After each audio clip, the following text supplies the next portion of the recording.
There is a precise moment between wakefulness and sleep where everything becomes possible. A portal opens. In this sacred state, your conscious mind surrenders, your defenses fall, and you finally access the realm where miracles are not exceptions. They are the natural rule of things. Tonight will be different from every other night, not because you will learn something new, but because you will remember something ancient, something as old as your own essence. You will cross a portal that has always been there, waiting for you, yet remained invisible through years of conditioning and forgetting.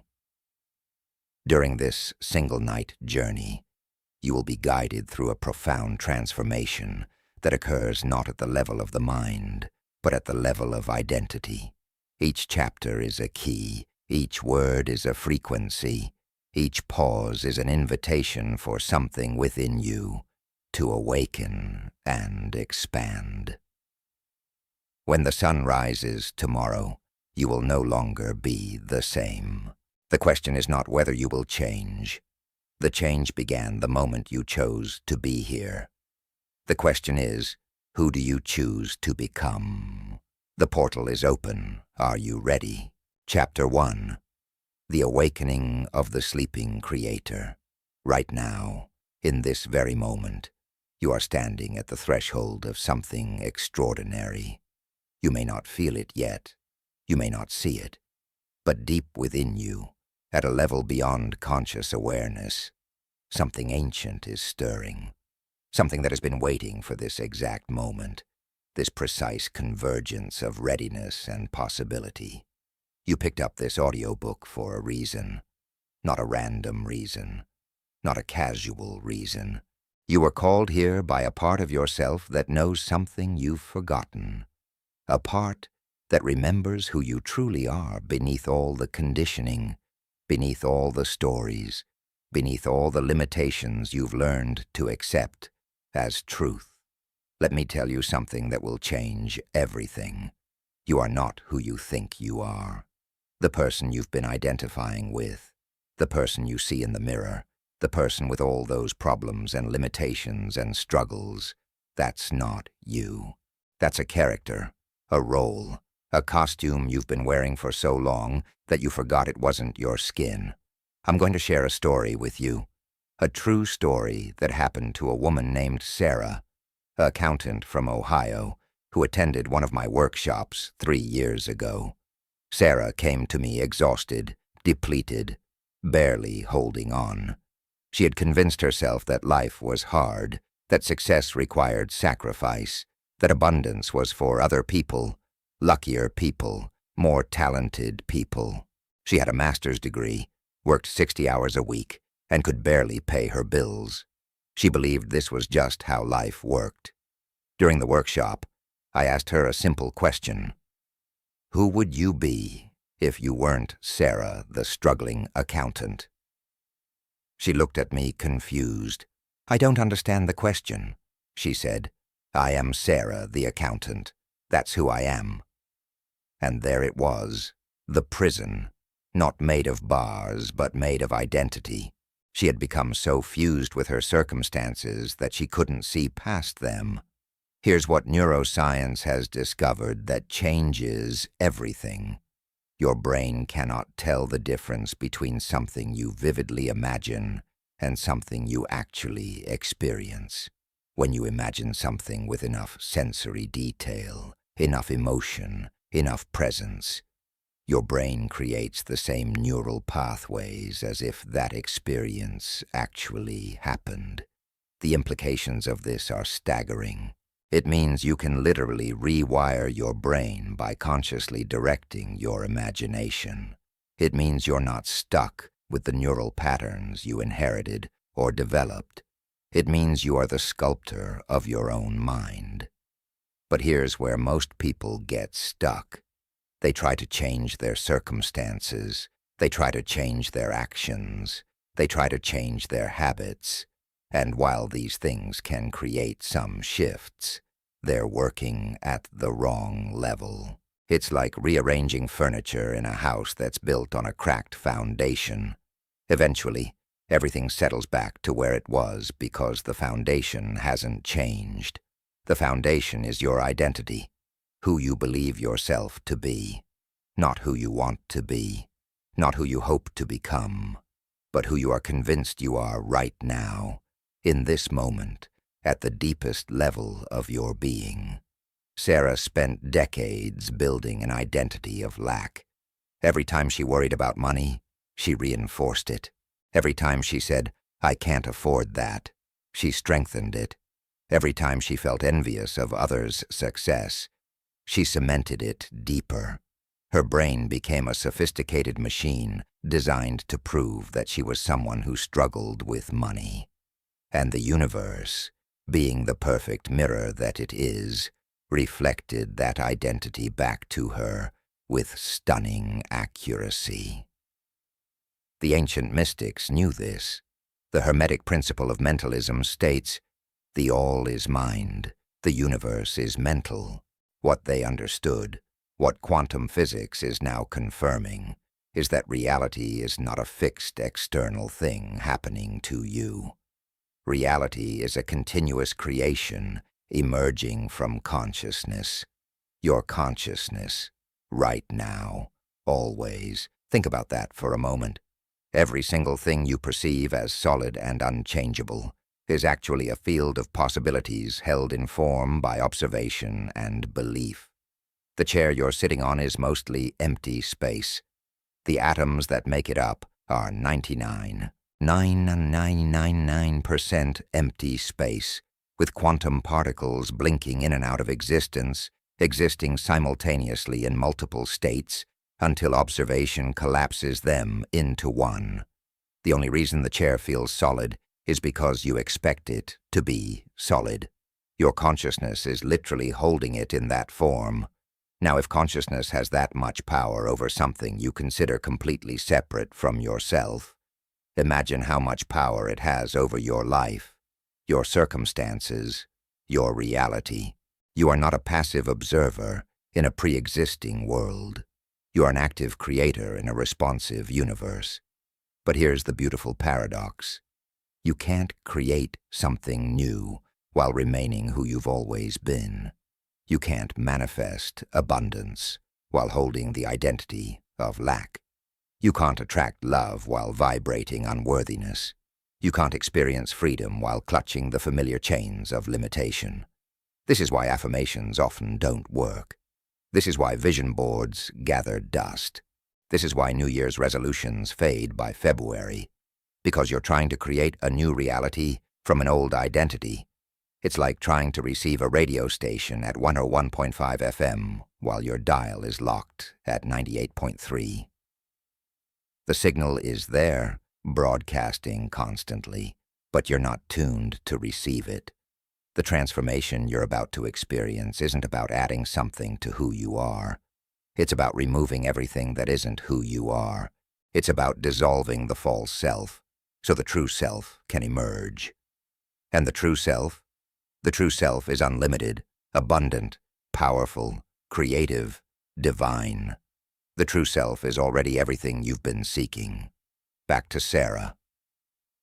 That night at the workshop, something shifted, not because I gave her a technique, not because I taught her a process, but because she glimpsed, for just a moment, beyond the veil of her conditioned identity. She saw that the struggling accountant wasn't who she was. It was a role she'd been playing so convincingly that even she believed it. 3 months later, she sent me an email. She'd been offered a position at a company she'd dreamed of working for, making twice her previous salary. 6 months after that, she'd started her own consulting practice. A year later, she was generating more income in a month than she used to make in a year. But here's what she said that struck me most. The money is wonderful, but that's not what changed. What changed is I no longer feel like I'm fighting against life. I feel like I'm dancing with it. That's the awakening. That's the shift from sleeping creator to conscious creator. From someone life happens to someone through whom life happens. From effect to cause, from reactive to creative. And it all begins with one recognition, one truth that breaks the spell of limitation. You are not your circumstances. You are not your past. You are not your bank account or your job title or your relationship status or your body. You are the consciousness that observes all of these things. You are the awareness within which all experience arises. You are the field of infinite potential from which all possibilities emerge. Right now, as you listen to these words, there's a part of you that knows this is true. Maybe it's just a whisper. Maybe it's a quiet knowing in your chest. Maybe it's a slight expansion in your awareness. That's not me convincing you of something new. That's you remembering something ancient, something that was true before you learned to doubt it. The great spiritual teacher Nisargadatta Maharaj once said, "Wisdom tells me I am nothing. Love tells me I am everything. Between the two, my life flows." This is the paradox of awakening. You are simultaneously nothing and everything. Nothing as a separate, limited, individual ego. Everything as the consciousness that contains all possibility. When you identify as the small self, the ego, the personality, life feels like a struggle. You feel like you're pushing against a resistant universe, trying to force outcomes, manipulating circumstances, working harder and harder to get what you want.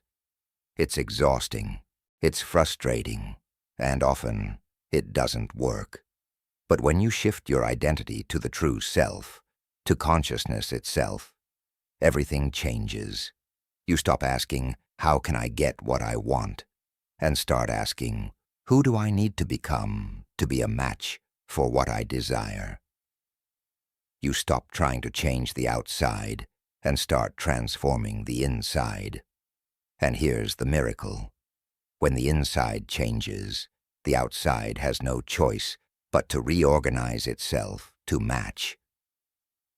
This is not wishful thinking. This is not spiritual bypassing. This is quantum mechanics. This is neuroscience. This is the way consciousness operates in a quantum universe. The observer affects the observed. Your state of being creates your state of experience. Your vibration attracts your reality. Tonight you're going to do something you've never done before. You're going to consciously use the most powerful time for transformation. The threshold between waking and sleeping. The theta state. When your conscious mind releases its grip and your subconscious mind becomes accessible. When your rational defenses dissolve and your creative imagination awakens. When the portal between worlds opens. But before you can step through that portal, you have to be willing to leave something behind. You have to be willing to let the old identity die. Not metaphorically, actually die. To grieve it, honor it, thank it for keeping you safe all these years, and then release it back to the void from which it came. This might feel scary. Your ego will resist. It will tell you stories about why you need to hold on, why it's not safe to change, why you should stay exactly as you are. That's okay. That's normal. The ego's job is to protect the familiar, even when the familiar is painful. But you are not your ego. You are the awareness that can observe your ego. And from that awareness, you have choice. The sleeping creator lives in reaction. Something happens, and they respond based on programming, conditioning, past experience. They are automated, running ancient software installed by parents, teachers, society, trauma. They think they're making choices, but they're really just executing code written long ago. The awakened creator lives in creation. They consciously choose who to be in each moment. They recognize that every moment is fresh, new, uncontaminated by the past. They understand that they are not their history. They are not their story. They are the eternal present, the ever-new now, the infinite field of possibility wearing temporary form. Which one are you choosing to be? Not tomorrow, not eventually, right now, in this moment, as you listen to these words, as you feel your body breathing, as you sense the space around you. Who are you choosing to be? Because here's the truth that will set you free. You are always choosing. Even when you think you're not choosing, you're choosing. Even when you think life is happening to you, you're creating it through your state of being. Even when you feel like a victim, you're actually a creator who has temporarily forgotten their power. The awakening isn't about gaining power you don't have. It's about remembering the power you've always had but learned to deny. It's about coming home to yourself, to your true nature, to the vast, unlimited, infinite being you are beneath the costume of limitation. Tonight is the beginning. Tomorrow when you wake, something will be different. Not necessarily in your external circumstances, though those will begin to shift too, but in the way you perceive, in the way you feel, in the quality of your presence. You will have crossed a threshold. You will have stepped through the portal, and there is no going back. Once you remember who you truly are, you cannot unremember it. The sleeping creator is waking up. Can you feel it? That stirring deep within, that ancient recognition, that quiet knowing that everything is about to change. Good, because it is. And you're ready. You've always been ready. You were born ready. Now it's time to remember. The portal is opening. Take a deep breath. Relax your body. Soften your mind. And prepare to meet the most magnificent being in the universe, your true self, emerging from the dream of limitation into the reality of infinite possibility. Welcome home, Creator. Welcome home. Chapter 2. The Theta State, where magic happens. There's a secret that sleep researchers have known for decades, but that most people never discover. The most powerful moments of your entire day happen in the minutes before you fall asleep, not the hours you spend working, not the time you spend planning or strategizing, but those precious liminal moments when your conscious mind begins to dissolve and something deeper takes over. Right now, as you listen to these words, you're entering that sacred space. Your brainwaves are beginning to slow down. Your body is releasing the tension of the day. Your rational, analytical mind, the one that's been running the show since you woke up this morning, is starting to take a back seat. And in that surrender, in that letting go, you're opening a doorway to transformation that most people never consciously access. Scientists call this the Theta State. Ancient mystics called it the twilight zone, the space between worlds, the threshold of divine consciousness. The name doesn't matter. What matters is that you're about to understand why this state is the most powerful tool you have for reprogramming your entire reality. Let me explain what's happening in your brain right now.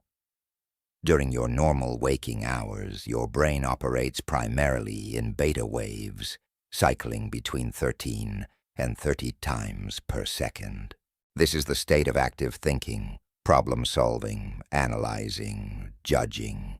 It's useful for navigating daily life, but it's also the state where your rational mind acts as a gatekeeper, filtering out anything that doesn't match your existing beliefs about reality. Your beta brain is designed to keep you safe by keeping you the same.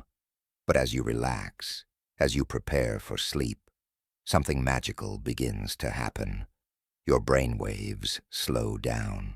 First into alpha, that pleasant state of calm awareness, around 8 to 12 cycles per second.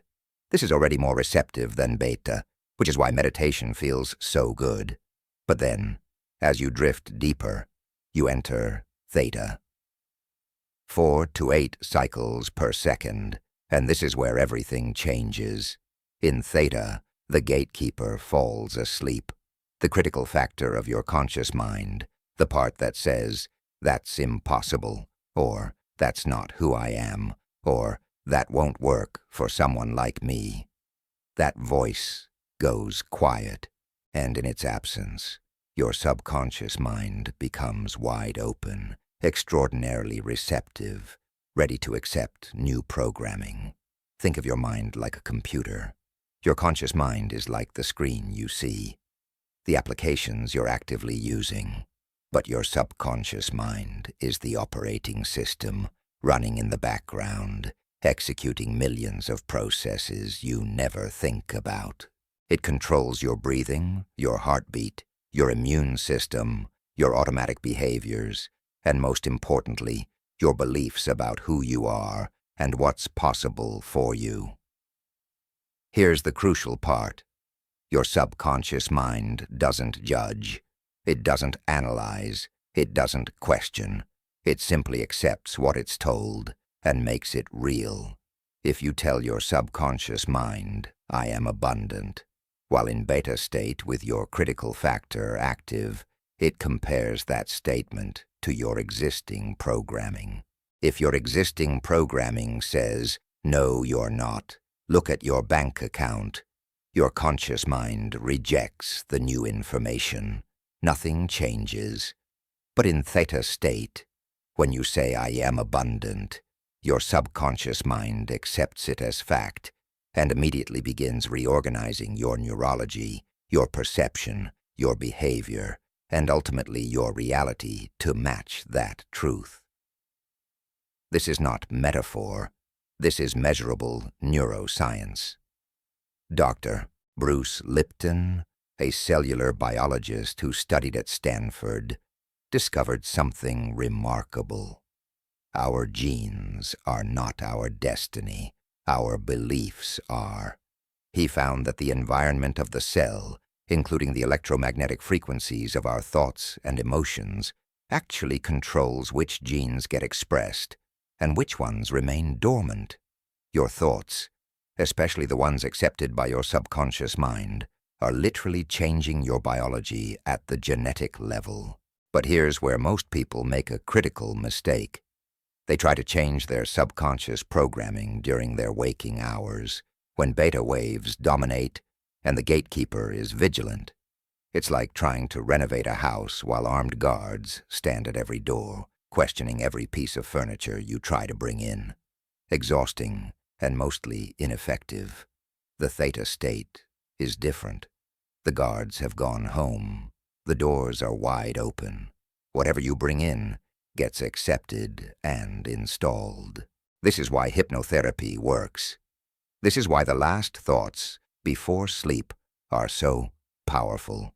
This is why children, who spend much of their early years in theta state, absorb beliefs and behaviors so rapidly, for better or worse. I want to tell you about Marcus, a client who came to me after years of insomnia and anxiety. He'd tried everything: therapy, medication, meditation apps, sleep hygiene protocols. Nothing worked consistently. But when I explained the power of the theta state and gave him a simple practice to do as he drifted to sleep, everything shifted. The practice wasn't complicated.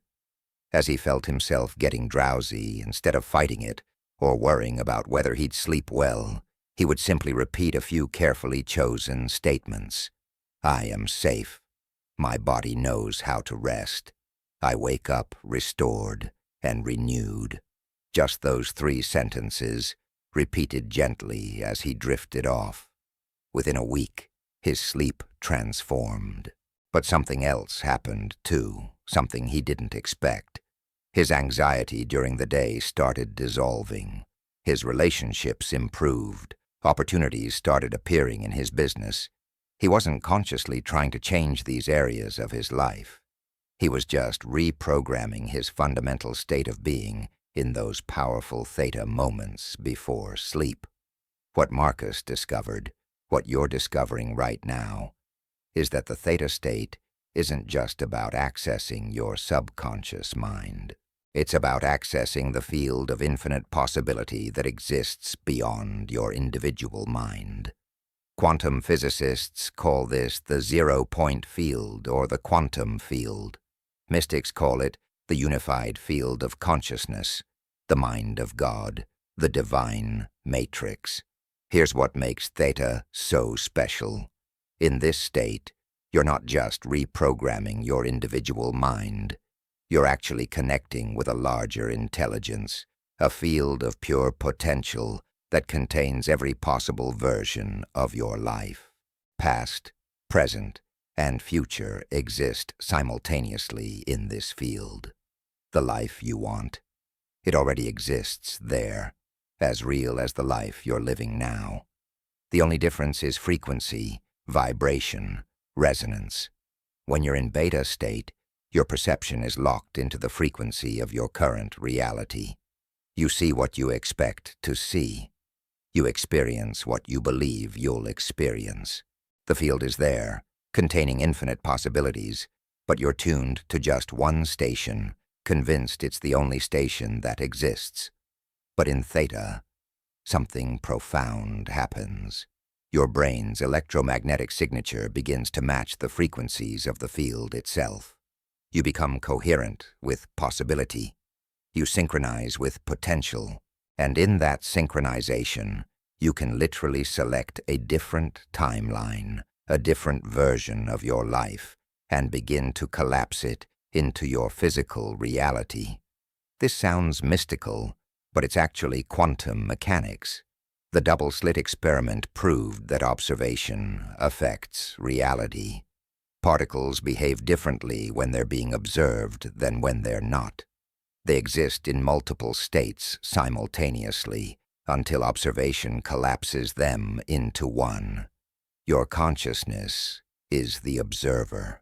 And in the theta state, you're observing from a much more powerful place. Think about it this way. In beta state, you're observing from the perspective of your current identity, your current limitations, your current story about who you are. So you collapse possibilities that match that story. You see evidence of your limitations everywhere because that's what you're tuned to observe. But in theta state, you're observing from a much larger perspective. You're not locked into your small identity. You're connected to the infinite field of consciousness itself. And from that perspective, you can observe possibilities that were invisible to your limited beta state awareness. You can literally see and select alternate timelines. The ancient Egyptians understood this. Their mystery schools taught initiates to use the hypnagogic state, the threshold between waking and sleeping, as a portal to other dimensions of reality. They called it the Duat, the realm where the soul travels while the body rests. They knew that in this state, you could receive wisdom from higher intelligence, heal disease, and literally reshape your destiny. The Tibetan Buddhists have practices called dream yoga, where advanced practitioners maintain full awareness as they enter sleep, using the theta state to access profound states of consciousness and even achieve enlightenment. They understand that the state you're in right now, this drowsy, dreamy, in-between state, is actually more real than your waking state because it's closer to the source of all reality. Western science is finally catching up. Research at the HeartMath Institute has shown that when you enter coherent states, which naturally occur in theta, your heart generates an electromagnetic field that extends several feet beyond your body. This field interacts with the fields of everyone around you and with the larger quantum field itself. You're literally broadcasting a signal that attracts matching frequencies back to you. So what does this mean for you, right now, in this moment? It means you're not just lying here passively listening to words. You're in the most powerful state for transformation that exists. Your subconscious mind is wide open. Your connection to the field of infinite possibility is active. The universe is listening to every thought, every feeling, every belief you're feeding into it. This is why the next 8 chapters are structured the way they are. Each one is designed to install new programming during your theta windows. Each one is crafted to speak directly to your subconscious mind when its defenses are down and its receptivity is maximum. You're not trying to learn this information with your conscious mind. You're allowing it to sink into the deeper layers of your being where real transformation happens. And here's something most people don't realize. The subconscious mind doesn't know the difference between imagination and reality. When you vividly imagine something while in theta state, your subconscious mind accepts it as real and begins creating neural pathways, releasing neurochemicals, and reorganizing your biology as if that imagined experience actually happened. This is how athletes use visualization to improve performance. They vividly imagine executing perfect technique while in relaxed, theta-like states, and their bodies respond as if they actually performed those actions. Their muscles develop the same neural patterns. Their confidence increases. Their actual performance improves, not through physical practice, but through theta state programming. You're going to use this same principle, but for something far more profound than improving a golf swing. You're going to use it to completely transform your identity, your vibration, your reality. And the beauty is, you don't have to do anything. You just have to listen, relax, and allow the theta state to do what it does naturally. Open the portal to transformation. Right now, you might notice your body feeling heavier, your thoughts becoming softer, less defined, your awareness turning inward. This is perfect. This is exactly what we want. Don't fight it. Don't try to stay alert. The drowsier you get, the better this works. The more you let go, the more you open up. The deeper you drift, the more profound the transformation. Some people worry, what if I fall asleep? That's not a problem. That's actually ideal, because even when your conscious mind drifts into sleep, your subconscious mind keeps listening, keeps absorbing, keeps integrating. In fact, some of the most powerful transformations happen when you're in that twilight zone between theta and delta, between waking and sleeping, when your conscious mind has completely surrendered, but your deeper mind is still receptive. The theta state is also where your intuition becomes strongest. Have you ever noticed how solutions to problems sometimes come to you right as you're falling asleep? Or how you wake up in the morning with sudden clarity about something that was confusing the day before? That's theta consciousness at work, accessing wisdom beyond your rational mind's ability to compute. Your theta brain can process information holistically, seeing patterns and connections that your beta brain misses. It can access information from the unified field, downloading insights and inspirations that feel like they come from somewhere beyond you. In a sense, they do. They come from the larger intelligence that you're part of, the consciousness that moves through all things. This is why creative breakthroughs often happen in theta states. Artists, inventors, scientists, they all report their best ideas coming during relaxed states, in the shower, on walks, drifting to sleep. Edison used to take naps holding ball bearings in his hand. As he drifted into theta and then into sleep, his hand would relax. The bearings would drop and wake him, and he'd immediately write down whatever insights had come. He was consciously harvesting the wisdom of the theta state. You're doing something similar right now, but instead of seeking external ideas, you're reprogramming internal reality. You're using the theta state to install new beliefs, new identities, new frequencies. And because you're doing this in the most receptive state possible, these new programs are going in deep, past the critical factor, past the resistance, straight into the subconscious operating system that controls your experience of life. Here's what I want you to understand, deeply understand. Every night of your life, you enter theta state. Every single night.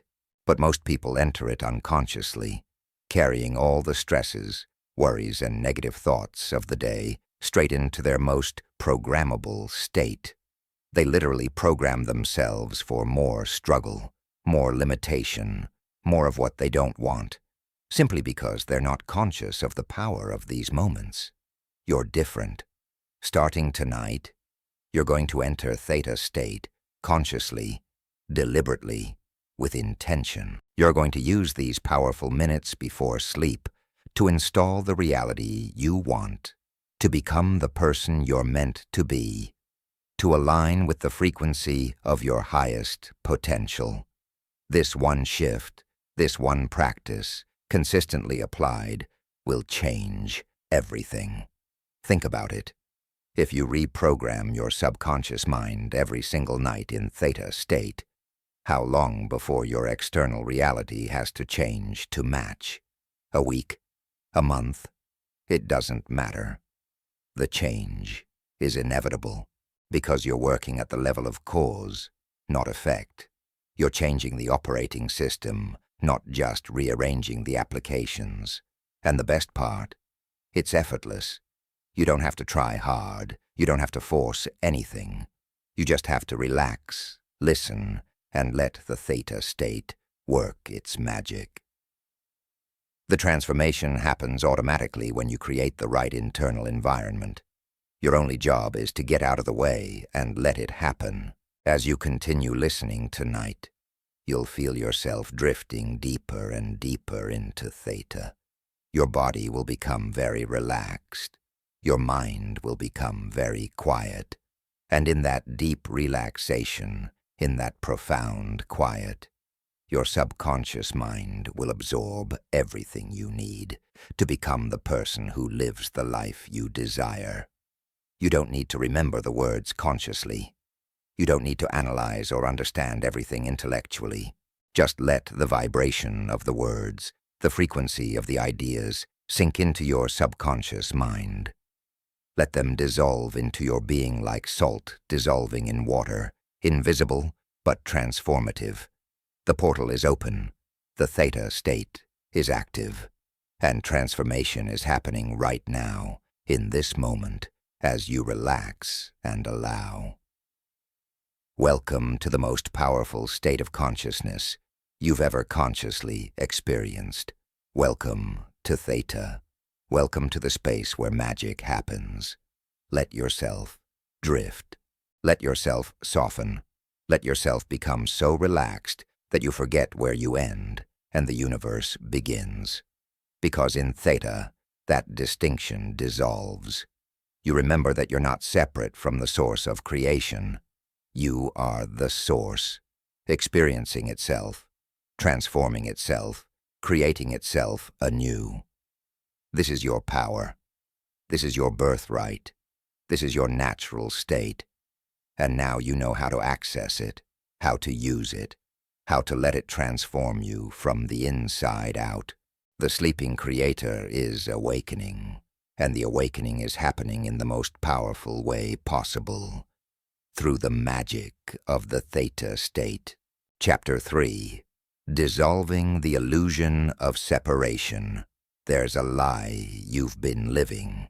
Not a small lie, not an inconsequential falsehood, but the biggest, most devastating lie you've ever believed. And this lie has cost you everything. It has cost you your peace, your power, your prosperity, your joy. It has made you feel small when you are infinite, weak when you are omnipotent, lacking when you are the source of all abundance. The lie is this: you are separate. Separate from the universe. Separate from abundance.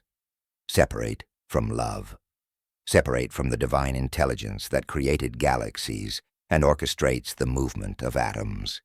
You have been taught that you are a tiny, isolated fragment in a vast, indifferent cosmos, an accident of biology in a random universe, a powerless speck hoping to survive in a hostile world. This lie is so deeply embedded in your consciousness that you probably don't even recognize it as a lie. It feels like truth. It looks like truth. Your eyes see separate objects. Your skin feels separate from the air. Your bank account appears separate from someone else's wealth. Your problems seem separate from solutions. You experience yourself as fundamentally alone, fundamentally disconnected, fundamentally on your own. But right now, in this theta state, with your rational mind quiet and your deeper knowing awake, you're going to see through this illusion. You're going to remember what you knew before you were taught to forget. You're going to experience, not just understand intellectually, but actually experience the truth. You are not separate from anything. You never were. You never could be. Separation is impossible in a unified field of consciousness. Let me take you into the quantum realm for a moment. Not to confuse you with complex science, but to show you something absolutely extraordinary. When quantum physicists look at the building blocks of reality, they don't find solid, separate particles. They find waves of probability, fields of potential, patterns of information. An electron doesn't exist as a thing in a place. It exists as a cloud of possibility, appearing in multiple locations simultaneously, until observation collapses it into one.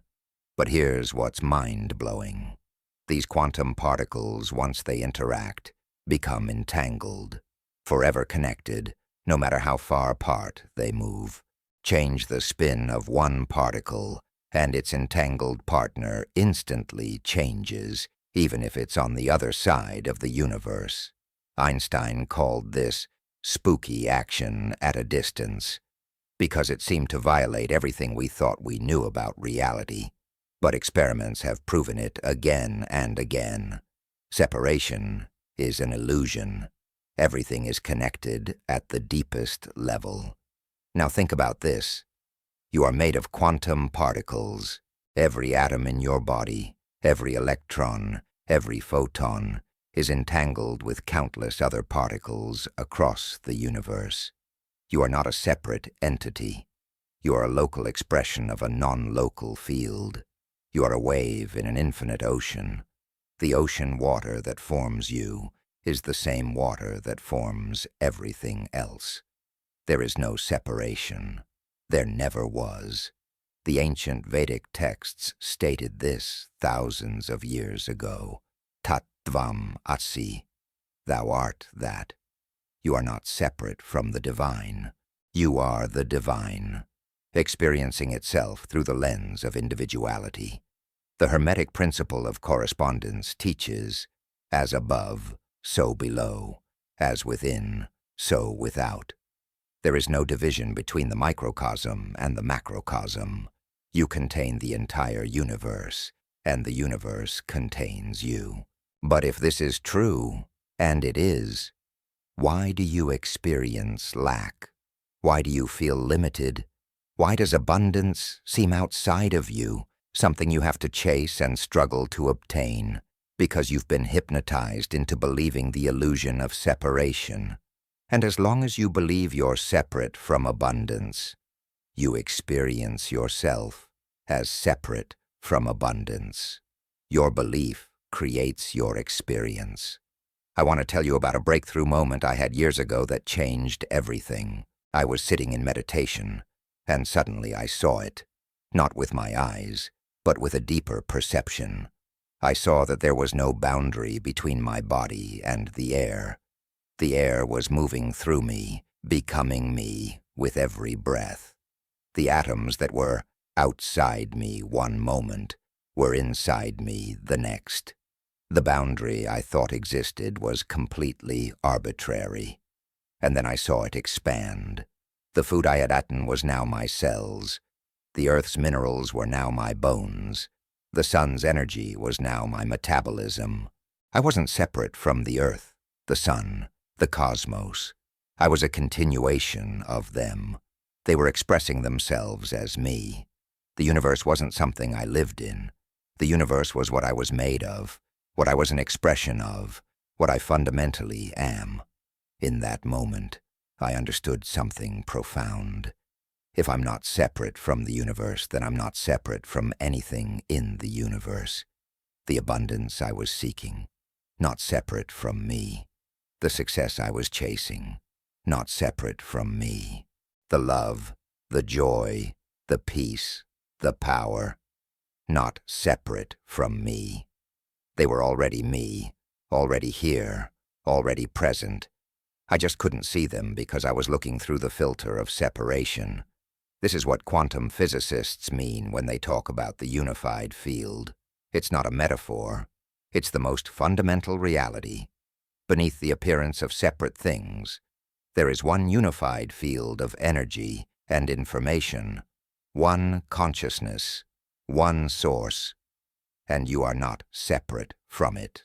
You are it, experiencing itself as you. Think about the implications of this. If you're not separate from the field of infinite abundance, then lack is impossible. Lack would require you to be separate from the source of all things. But you're not separate. You're the source. Temporarily convinced you're just a small recipient, hoping for scraps from a limited universe. Here's the shift. Stop asking the universe to give you abundance. Recognize that you are the universe, and abundance is your natural state. Stop begging for opportunities. Recognize that you are the creative intelligence that generates all opportunities. Stop feeling like you're at the mercy of circumstances. Recognize that circumstances are the outer reflection of your inner state, and you are the consciousness that creates all states. This isn't arrogance. This is accuracy. This isn't spiritual bypassing. This is quantum truth. You are not a separate self trying to manipulate a separate reality. You are consciousness itself, playing the role of individuality, creating experience through the power of belief and perception. But here's where it gets even more profound.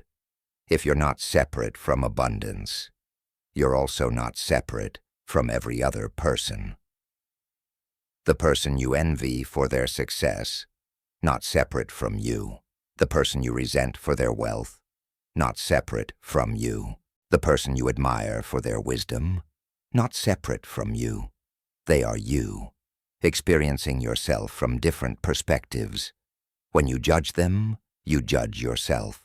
When you celebrate them, you celebrate yourself. This is why the law of attraction actually works.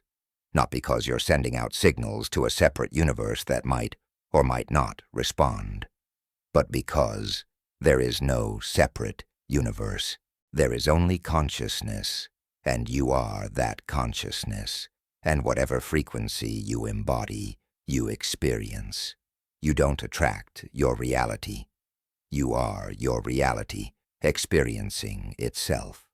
When you vibrate lack, you experience lack, not because the universe is punishing you, but because consciousness always experiences what it believes itself to be. When you vibrate abundance, you experience abundance, not because you finally earned it, but because you finally remembered that you are it.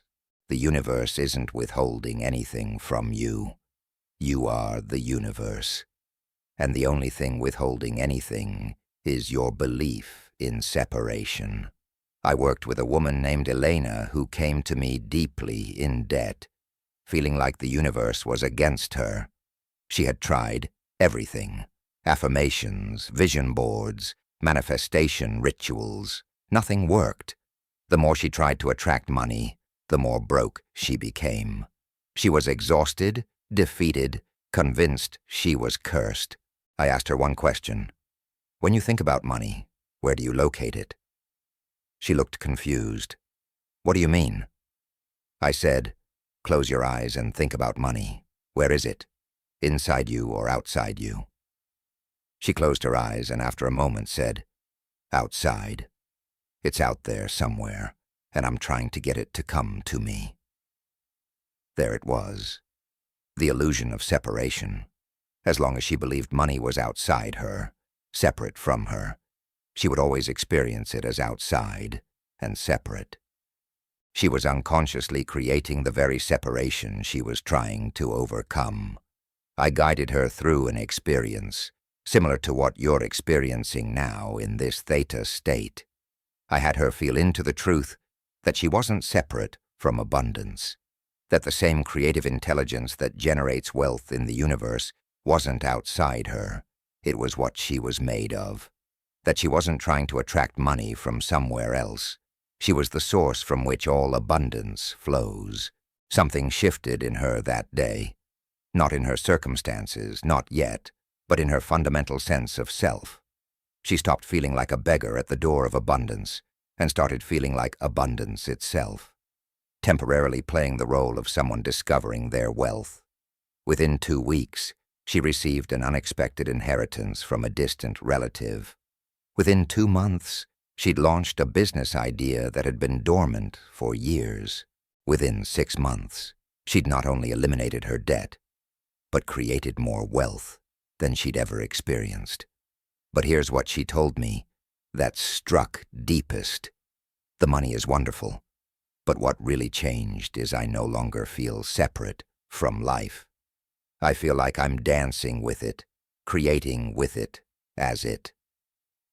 That's the shift, from separation to unity, from seeking outside to recognizing inside, from hoping the universe will provide to knowing you are the universe providing for itself.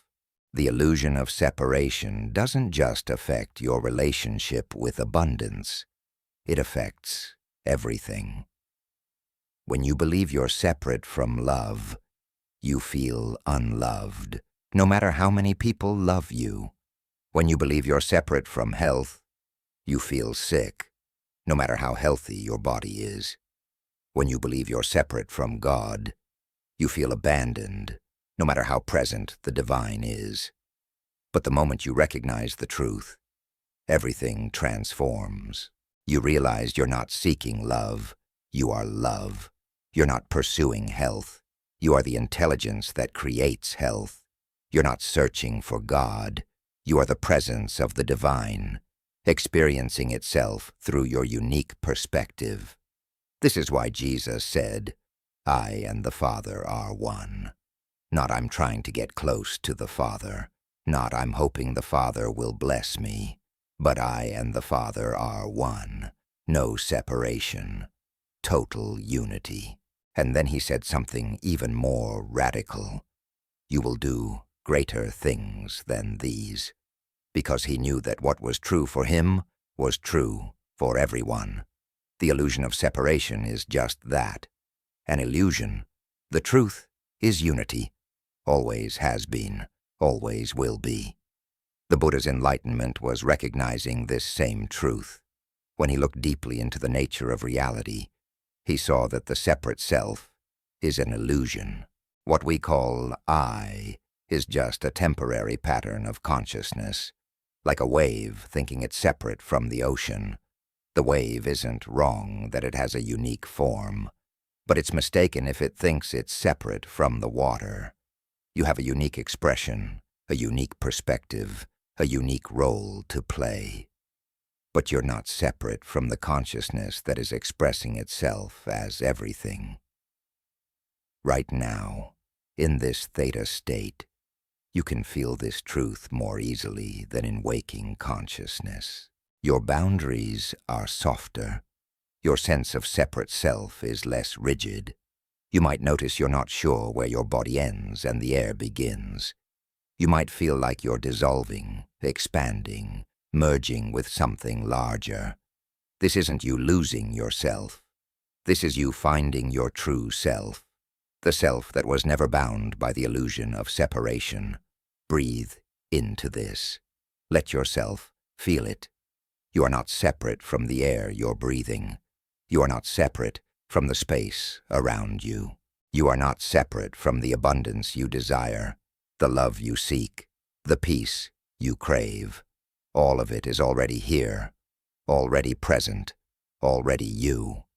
You just have to stop looking for it out there and recognize it in here, as the very consciousness that you are. Here's a practice that will help dissolve the illusion of separation even further.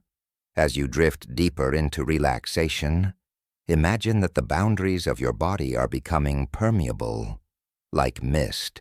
Your skin isn't a wall, it's a membrane, allowing energy to flow in and out freely. Feel the energy of the room, the energy of the earth, the energy of the cosmos flowing through you, as you, without resistance. Now imagine the abundance you desire.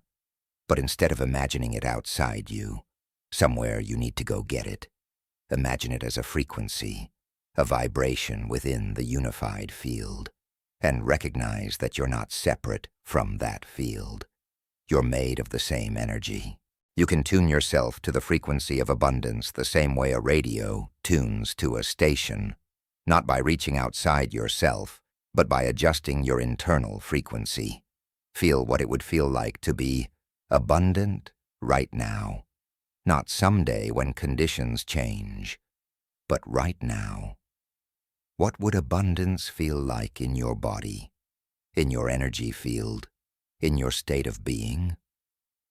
As you feel this, you're not pretending. You're not faking it. You're tuning yourself to the frequency of abundance that already exists in the unified field, and as you tune to it, you become it, and as you become it, you experience it.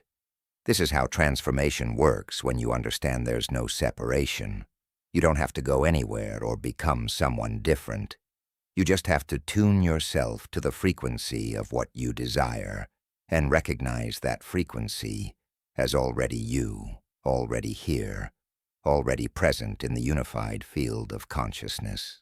The illusion of separation has made you feel small, limited, dependent on external circumstances. But the truth of unity reveals you as vast, unlimited, the source of all circumstances. The illusion made you feel like you had to compete for limited resources, but the truth shows you that you are the unlimited resource, appearing in infinite forms. Every time you feel lack, you're believing in separation. Every time you feel not good enough, you're believing in separation. Every time you think something is impossible for you, you're believing in separation. But none of it is true. You are not separate from anything you desire. You are the consciousness within which all desires arise and all fulfillment exists. As you continue to relax, to drift, to let go, let this truth sink deeper and deeper. Let it dissolve the walls you've built between yourself and your good. Let it melt the boundaries between who you think you are and who you truly are. Let the illusion of separation fade like morning mist, revealing the brilliant truth. You are one with everything. You always have been. You always will be. And in that oneness, in that unity, in that recognition of your true nature, all things become possible. Not because you're finally getting what was withheld from you, but because you're finally remembering what you've always been. The infinite, creative consciousness, experiencing itself through the beautiful, unique, temporary form called you. There is no separation. There never was. You are the ocean pretending to be a wave. You are the sun pretending to be a ray. You are the universe pretending to be a person. And now, in this sacred theta state, you're remembering the truth. You're dissolving the illusion. You're coming home to your infinite nature. Welcome home. Welcome to the truth. Welcome to the end of separation and the beginning of unity. You are not separate from your abundance, your power, your divinity. You are it. You always were it. And now you're finally ready to live as it. Chapter 4. The Frequency of the New Identity. Who are you? Not who do you want to be, not who you hope to become, but who are you right now in this moment at the deepest level of your being? Because everything in your life, everything you experience, everything you attract, everything you create, flows from the answer to that question. Your identity is not just a label. It's a frequency. It's a vibration. It's an electromagnetic signature that you're broadcasting into the quantum field every single moment of your existence. Most people go through life trying to change their circumstances while remaining the same person. They want more money while holding the identity of someone who struggles with money. They want loving relationships while vibrating the frequency of unworthiness. They want success while feeling like a failure at their core.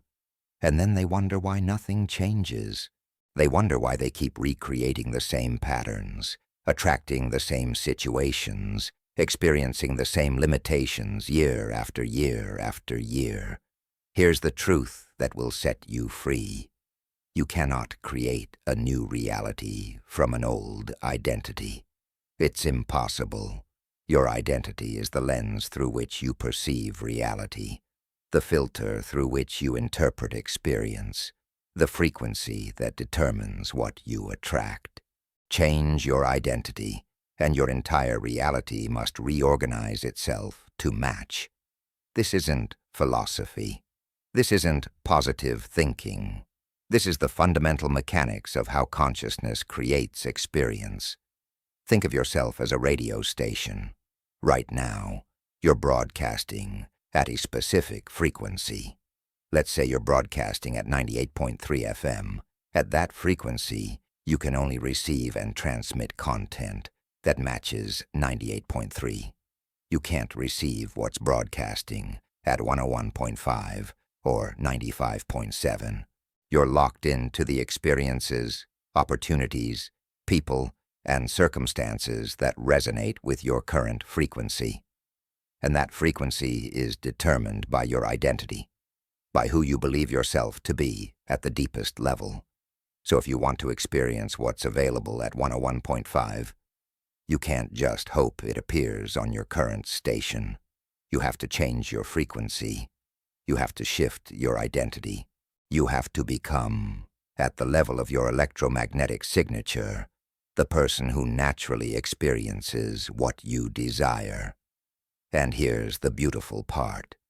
The moment you change your frequency, everything in your reality begins to shift to match it. Not eventually, immediately, because there is no delay between your state of being and your state of experience.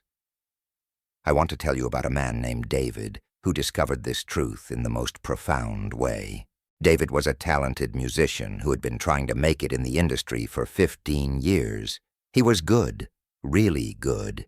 He had the skills, the dedication, the work ethic, but success always seemed just out of reach. He'd get close to a breakthrough, then something would fall through. He'd land a gig, then lose it. He'd make some money, then it would disappear. When David came to work with me, I asked him to describe his identity around success. He said, "I'm a struggling artist. That's just what musicians are. We struggle, we suffer, we sacrifice for our art." And there it was, his identity. I am a struggling artist. Not I'm an artist who is currently experiencing challenges, but I am struggle itself. He had fused his identity with struggle so completely that struggle was the only thing he could create. I asked him, "What if you're not a struggling artist? What if you're a successful artist who temporarily forgot your success?" His face changed. Something shifted, because at a deep level, he knew it was true. The struggle wasn't his nature. It was a costume he'd been wearing, a role he'd been playing, a frequency he'd been broadcasting. We worked on shifting his identity, not through affirmations or willpower, but through something much more powerful, through actually becoming the frequency of the successful artist, not pretending, not visualizing from a distance, but actually stepping into that identity, feeling it in his cells, broadcasting it from his electromagnetic field. Within 3 months, David's career transformed. Not because he suddenly got better at music, not because he worked harder or networked more, but because the moment he shifted his identity, he started perceiving different opportunities, making different choices, attracting different people. The universe didn't change. His frequency changed. And because his frequency changed, what he could perceive and experience at that frequency completely transformed. This is how identity works. It's not just a mental concept. It's a vibrational reality. Every cell in your body, every atom, is vibrating at a specific frequency. When you hold an identity of lack, your cells literally vibrate at the frequency of lack. Your electromagnetic field broadcasts lack, and the quantum field, which is infinitely responsive, reflects that frequency back to you as experienced lack. But the moment you shift your identity to abundance, something miraculous happens. Your cells begin to vibrate differently. Your heart creates a different electromagnetic signature. Your brain fires in new patterns. Your entire being becomes coherent with abundance. And the quantum field, having no choice but to respond to your frequency, begins delivering experiences that match abundance. Here's what makes this so powerful. You don't have to wait for your circumstances to change before you can shift your identity. In fact, it works the opposite way. You shift your identity first, and then your circumstances must change to match. This is the secret that all the great manifestors throughout history have known. They didn't wait to feel successful until success showed up. They felt successful first, and success had no choice but to appear. Dr. Joe Dispenza's research has shown this with stunning clarity. When people enter elevated emotional states, when they feel the emotions of their desired reality before the reality manifests, their brainwaves become coherent. Their heart and brain synchronize. They literally become a different person neurologically. And within days or weeks, their external reality begins to match their internal state. The brain doesn't know the difference between what's imagined vividly and what's experienced physically. So when you embody a new identity fully, your brain and body respond as if that identity is already your reality. But here's where most people get tripped up. They try to change their identity from their current identity. It's like trying to escape a maze by using the same thinking that got you into the maze. You can't become the abundant version of yourself from the frequency of lack. You can't access the successful identity from the vibration of failure. You have to make a leap. You have to step into the new identity, even when nothing in your current circumstances supports it. This is what faith actually means. Not blind belief, not hoping against evidence, but the willingness to embody a new identity before the evidence shows up. The willingness to be the person you're becoming before the world confirms it. The willingness to vibrate at a new frequency before anything external validates that frequency. Think about a caterpillar transforming into a butterfly. Inside the cocoon, the caterpillar completely dissolves. It becomes liquid. Its old identity completely dies. And in that liquid state, something extraordinary happens. Cells called imaginal cells begin to activate. These cells carry the blueprint for the butterfly. At first, the caterpillar's immune system attacks them, trying to preserve the old identity. But the imaginal cells persist. They multiply. They connect with each other. And eventually they organize the liquid into a completely new form.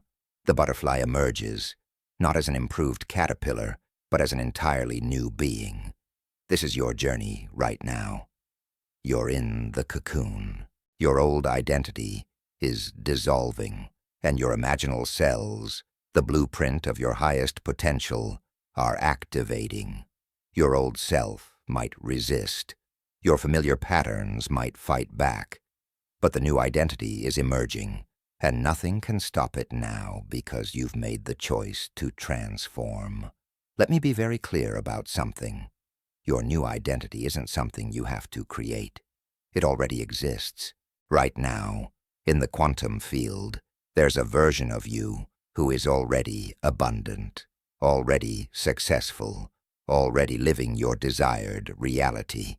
That version of you is just as real as the version reading these words. The only difference is frequency. The abundant version of you vibrates at a different frequency than your current version. And the beautiful truth is, you can shift to that frequency at any moment. This is what quantum physics means when it talks about parallel realities. Every possible version of you already exists in the field of potential. The version who is wealthy, the version who is healthy, the version who is deeply loved, the version who is completely free. They're all there, all existing simultaneously at different frequencies. Your job isn't to create them. Your job is to tune yourself to their frequency and collapse that potential into your experienced reality. How do you do this? By feeling the feelings of that identity right now, not someday when you have evidence. Right now, in this moment, what would the abundant version of you feel like in your body? What quality of energy would they carry? How would they breathe? How would they hold themselves? What would their predominant emotional state be? Close your eyes for a moment and feel into this, not from where you are, trying to get there, but as if you're already there, already that person, already living that reality.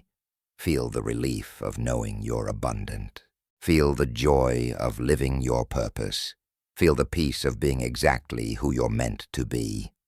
Let those feelings fill your body. Let them become your frequency. This is the secret. The feelings create the frequency. The frequency creates the identity. The identity creates the reality. Most people wait for the reality to create the feelings, but that keeps you trapped in the old identity forever. Because the reality can't change until the identity changes, and the identity can't change until the feelings change. You have to be willing to feel abundant before you see abundance. You have to be willing to feel successful before success shows up. You have to be willing to feel loved before evidence of love appears. This isn't pretending. This isn't denial. This is quantum creation. This is how consciousness works. This is the technology of transformation. I worked with a woman named Maya, who had been trying to manifest a relationship for years. She'd done all the work, therapy, healing, self-love practices, but nothing was working. When I asked her to describe her identity, she said, "I'm someone who is worthy of love, but I haven't found it yet." Do you see the split? Part of her identity was worthy, but another part was identified with not having love. And that second part was determining her experience. I guided her to shift her identity completely. Not I'm worthy and waiting, but I am deeply loved. I am in a beautiful relationship right now. Not as future tense, not as hope, but as present reality. At first her mind rebelled. But I'm not in a relationship. This feels like lying. I explained that it's not lying. It's tuning to a different frequency where that reality already exists.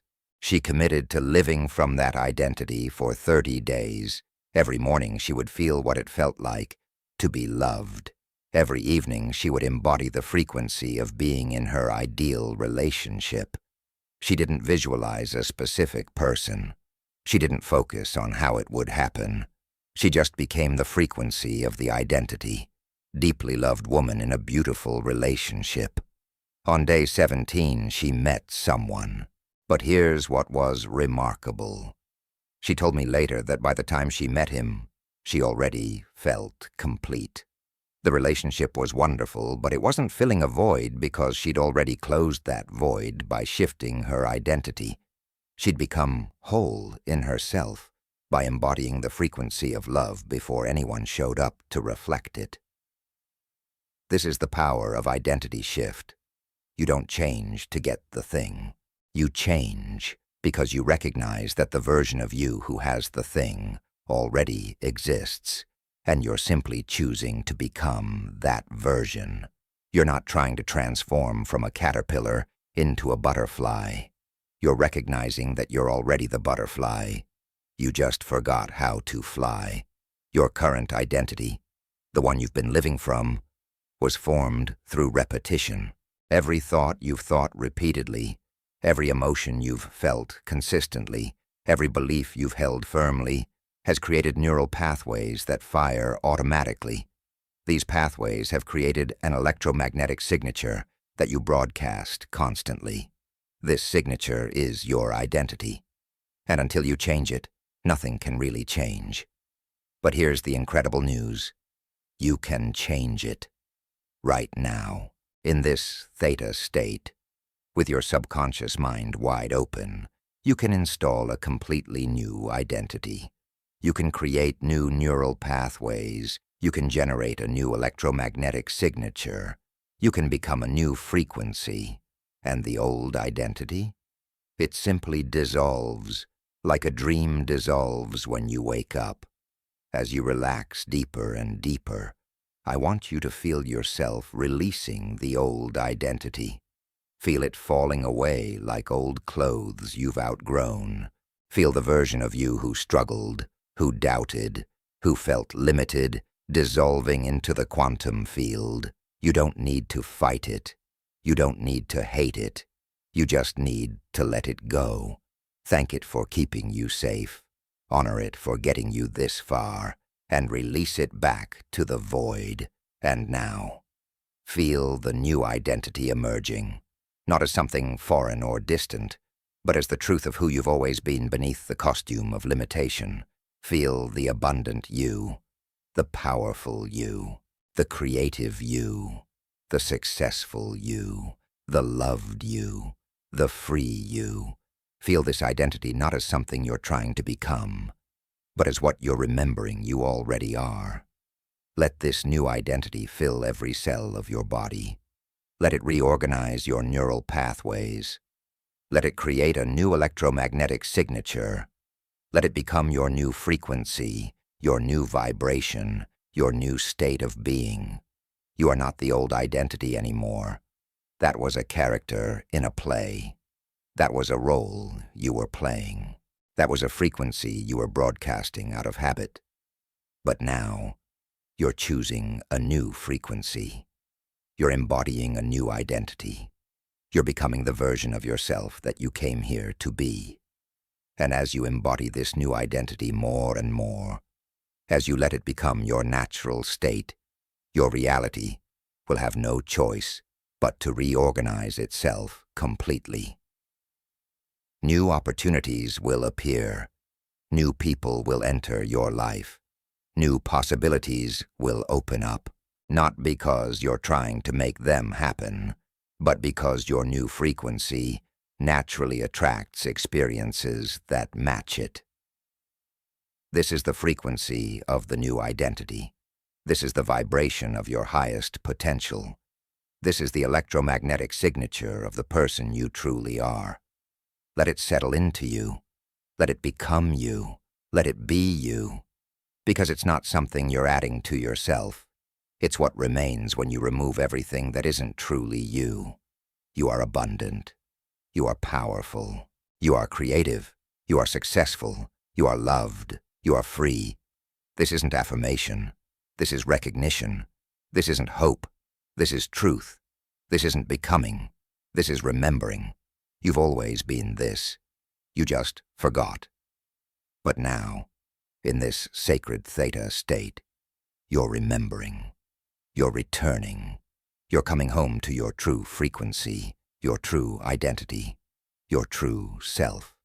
And as you drift deeper into sleep tonight, this new identity will integrate itself into every level of your being. It will rewire your brain. It will reprogram your subconscious. It will restructure your electromagnetic field. And tomorrow, when you wake, you will wake as a different person, not trying to be different, but actually different, vibrating at a new frequency, broadcasting a new signal, embodying a new identity. The old you is gone. The new you is here. Welcome to your true frequency. Welcome to your authentic identity. Welcome to the version of yourself you were always meant to be. Chapter 5. The magnetic field of the heart. There's an organ in your body that you've been taught to think of as just a pump, a mechanical device that circulates blood, keeps you alive, nothing more. But science has discovered something that ancient wisdom traditions have known for thousands of years. Your heart is not just a pump. It's the most powerful broadcaster of electromagnetic energy in your entire body. It's a portal to the quantum field.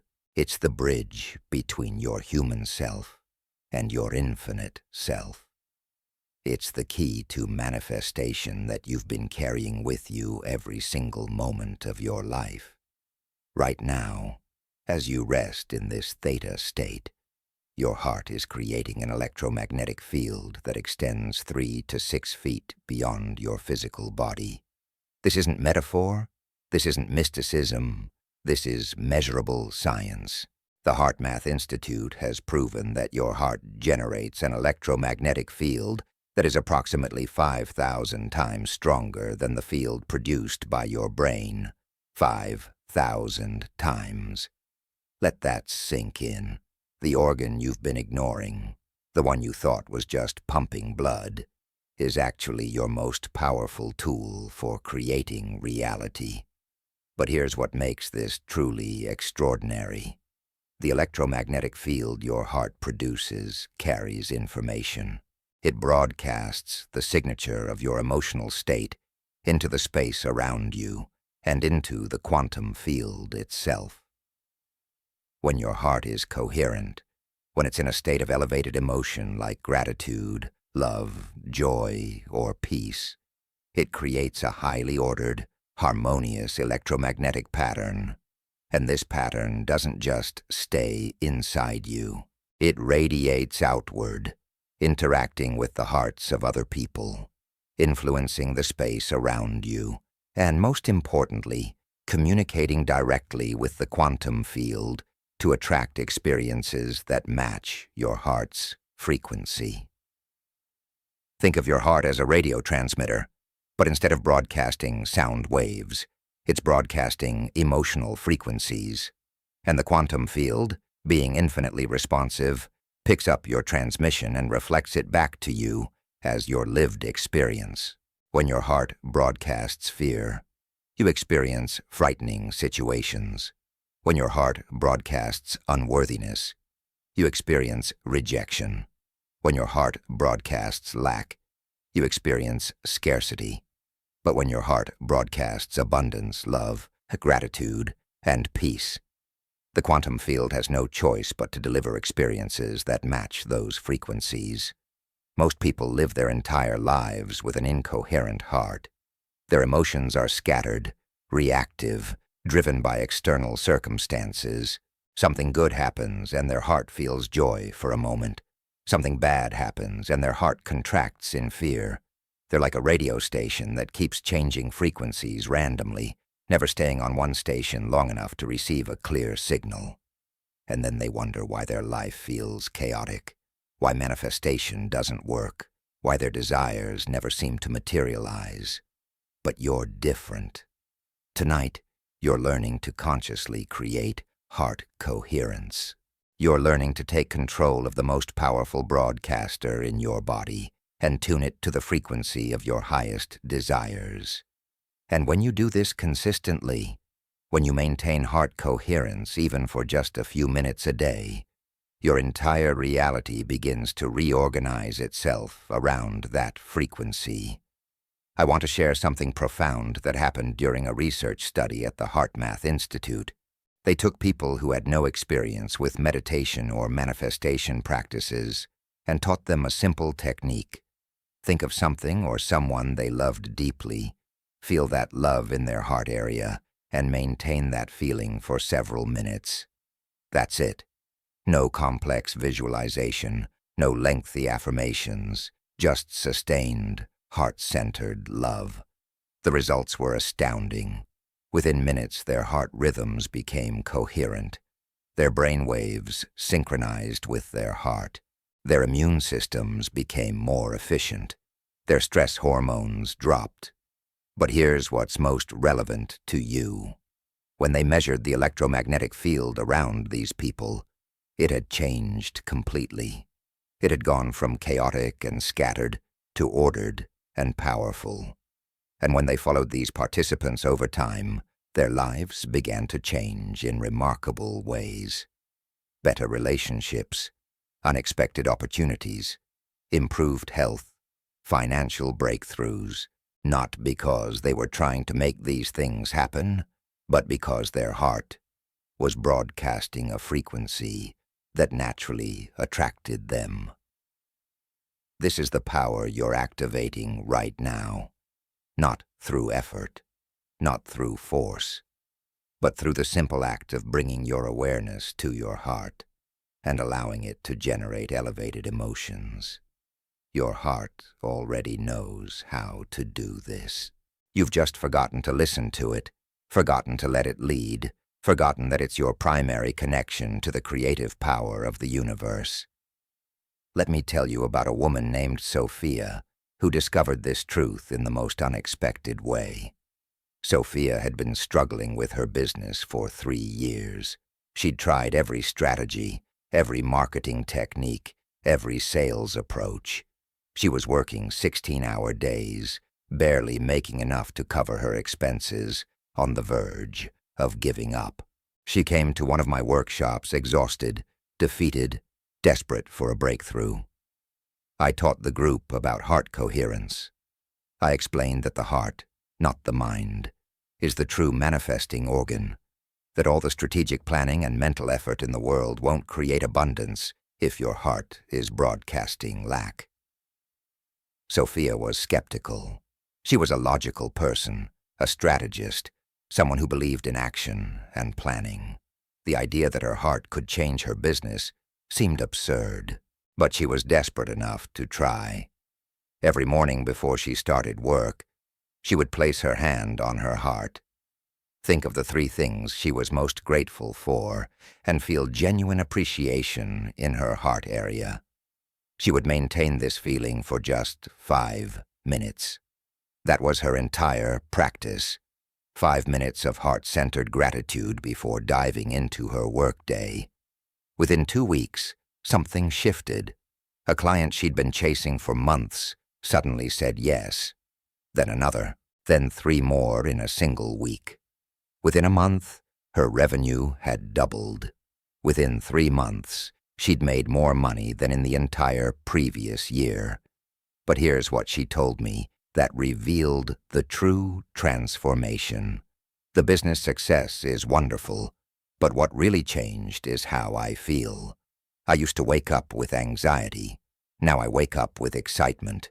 The work hasn't become easier, but I'm no longer struggling against it. I'm flowing with it. That's heart coherence. That's what happens when you align your heart's electromagnetic field with the frequency of your desires. You don't have to force outcomes. You don't have to manipulate circumstances. You simply broadcast a clear, powerful signal, and the universe organizes itself to match that signal. But let's go deeper into the science of this because understanding it will help you use it more effectively. Your heart contains approximately 40,000 neurons, brain-like cells that can sense, feel, learn, and remember independently of your brain. Your heart has its own intelligence, its own way of processing information, its own connection to the unified field of consciousness. And here's the crucial part. Your heart sends more information to your brain than your brain sends to your heart. Your heart is actually leading, and your brain is following. When your heart is in a coherent state, it sends harmonious signals to your brain. Your brain receives these signals and responds by releasing neurochemicals that make you feel good, that expand your awareness, that open you to possibility. Your prefrontal cortex, the part of your brain responsible for higher thinking and creativity, becomes more active. Your entire nervous system shifts from survival mode to creative mode. You literally become a different person, neurologically, when your heart is coherent. But when your heart is incoherent, when it's caught in stress, fear, or frustration, it sends chaotic signals to your brain. Your brain receives these signals and interprets them as danger. It triggers the stress response, shutting down your creative centers, narrowing your perception, putting you into survival mode. You become reactive instead of creative. You see problems instead of possibilities. You broadcast a frequency of limitation, and the quantum field reflects that limitation back to you. This is why positive thinking alone doesn't work. You can affirm abundance all day long with your mind, but if your heart is feeling lack, your heart's electromagnetic signal will override your mental affirmations every time.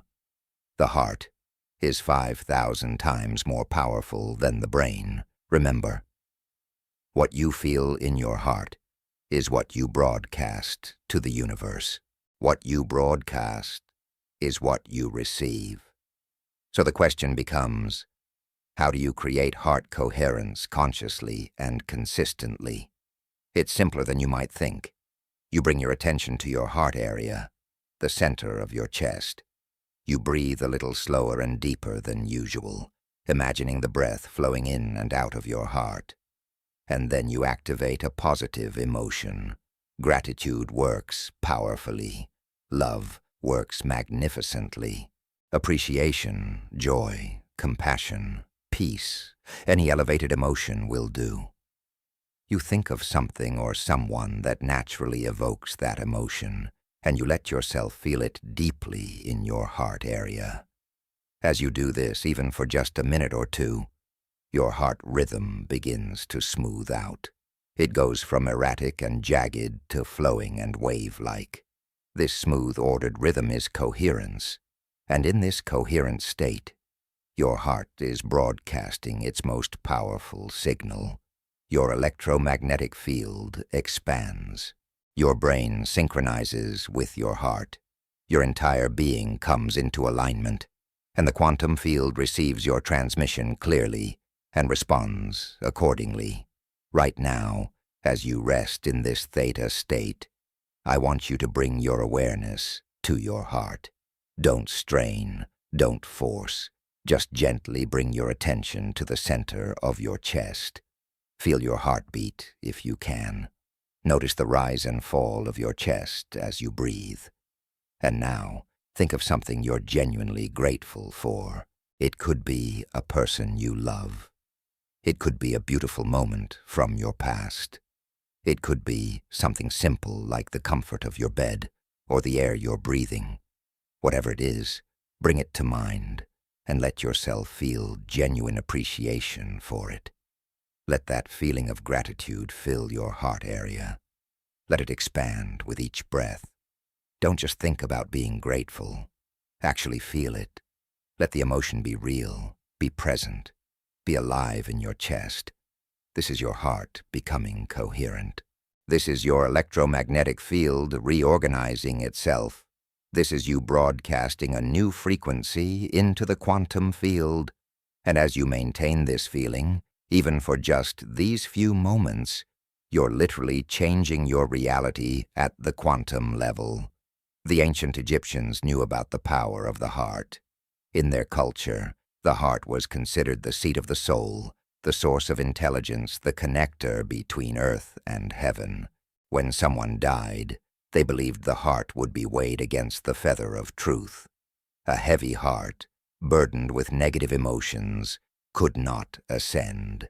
But a light heart, coherent and aligned with love, could reunite with the divine. The ancient Chinese medicine system identifies the heart as the emperor of all organs, the supreme ruler that governs all other systems in the body. They understood that when the heart is balanced and coherent, the entire being comes into harmony. When the heart is disturbed, everything falls into chaos. Even in modern language, we recognize this wisdom unconsciously. We say, "Follow your heart," when encouraging someone to pursue their truth.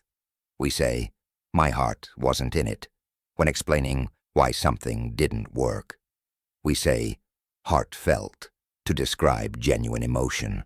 We instinctively know that the heart is the center of authenticity, the source of true power, the place where our deepest knowing resides. But we've been conditioned to ignore the heart and privilege the mind. We've been taught that logic and reason are superior to feeling and intuition. We've learned to suppress our heart's guidance and follow mental strategies instead. And in doing so, we've disconnected from our most powerful manifesting tool. We've been trying to create our lives from our weakest broadcaster while ignoring our strongest one. Tonight, that changes. Tonight, you reclaim your heart's power. Tonight, you remember that your heart is not just feeling emotions randomly.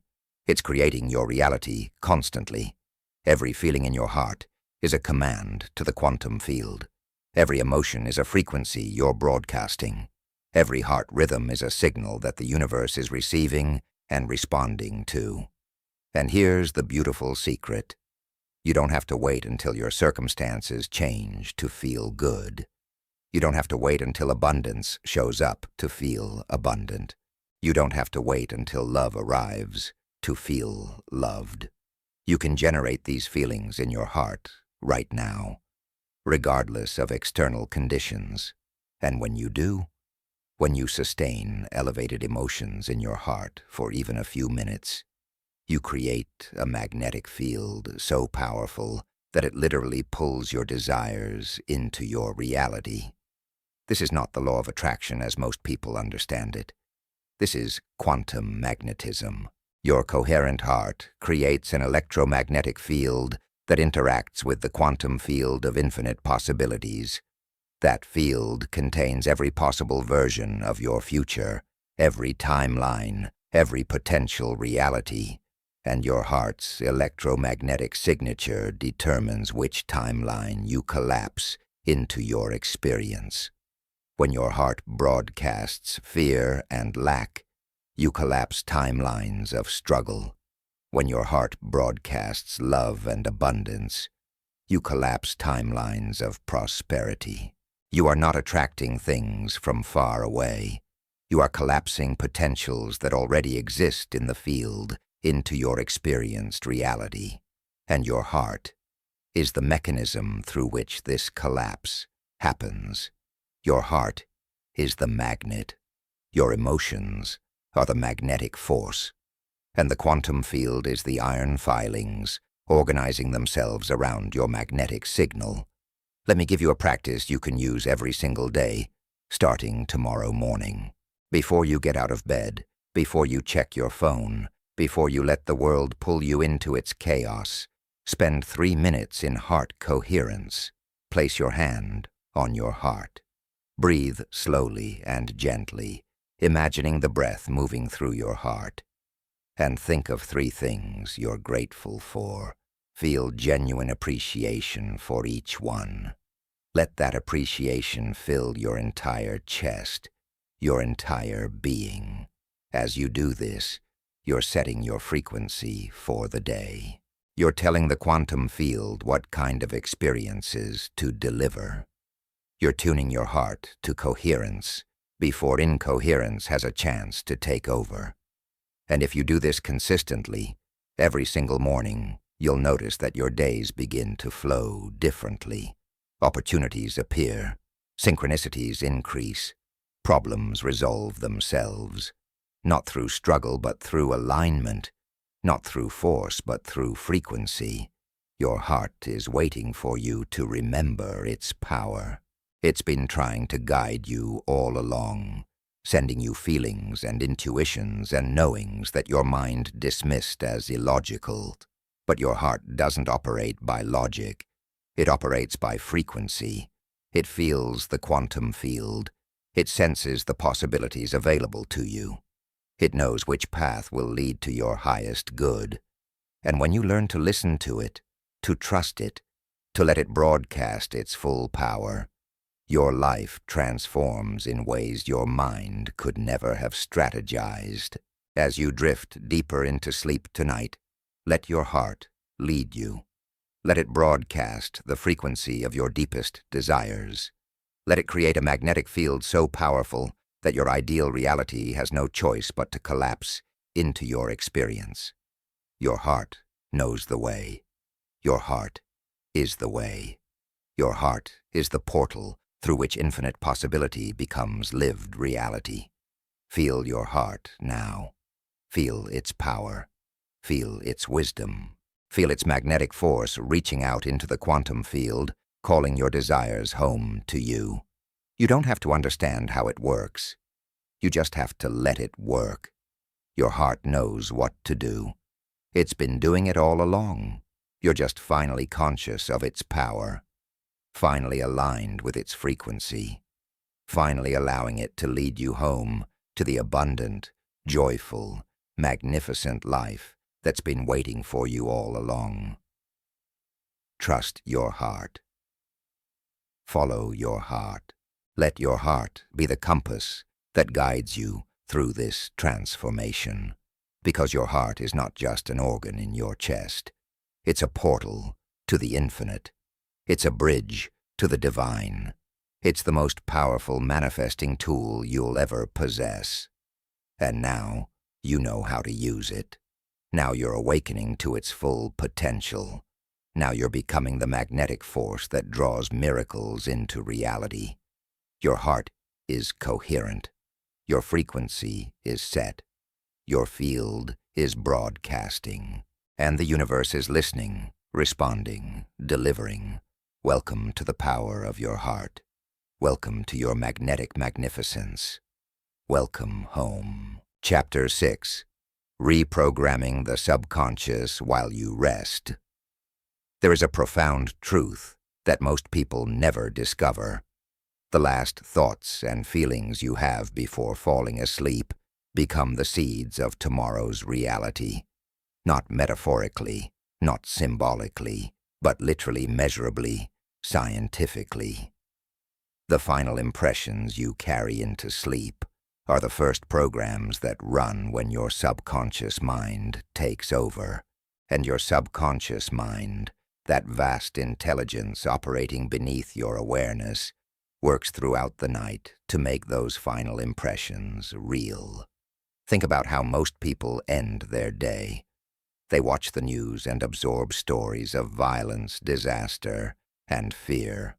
They scroll through social media, comparing themselves to others and feeling inadequate.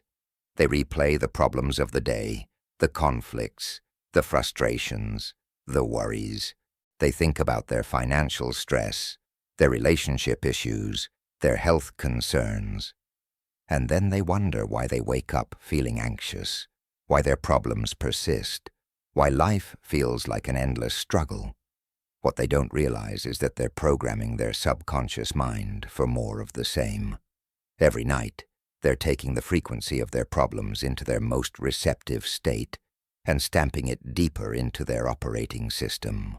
They're essentially telling their subconscious, "This is who I am. This is what I expect. Create more of this." And their subconscious, being the perfect servant that it is, obeys without question. But you're different. Tonight you're learning the secret that changes everything. You're learning to consciously program your subconscious mind with the exact experiences you want to create. You're learning to use the most powerful time for transformation, these precious moments before sleep, to install new beliefs, new identities, new realities at the deepest level of your being. Your subconscious mind controls 95% of your life. Think about that. 95%. Your breathing, your heartbeat, your digestion, your immune response, all happening automatically without your conscious involvement. But it's not just your biology. Your subconscious also controls your habits, your emotional reactions, your automatic behaviors, your perception of reality. It's running programs that were installed years ago, maybe decades ago. Programs you're not even aware of, but that determine almost everything you experience. Most of these programs were installed during childhood, when you spent most of your time in theta brainwave state, the same state you're in right now as you drift towards sleep. As a child, you were like a sponge, absorbing everything around you without a critical filter. If your parents struggled with money and complained about bills, you absorbed that program. Money is scarce, life is hard, you have to struggle. If they fought and expressed conditional love, you absorbed that program. Love is painful, relationships are difficult, I'm not enough. These programs run in the background of your life, creating your reality, and you don't even know they're there. But here's the extraordinary news. You can reprogram your subconscious mind. You can override the old programs with new ones. You can install beliefs and identities that serve your highest potential instead of limiting it. And the most powerful time to do this is right now, in this theta state, as you prepare to sleep. Because in this state, your critical factor is offline. Your conscious mind's defenses are down. Your subconscious is wide open, ready to accept new programming. Let me tell you about a groundbreaking discovery made by a neuroscientist named Dr. Emiliano Santanecchi. He found that the brain remains active during sleep in ways we never understood before.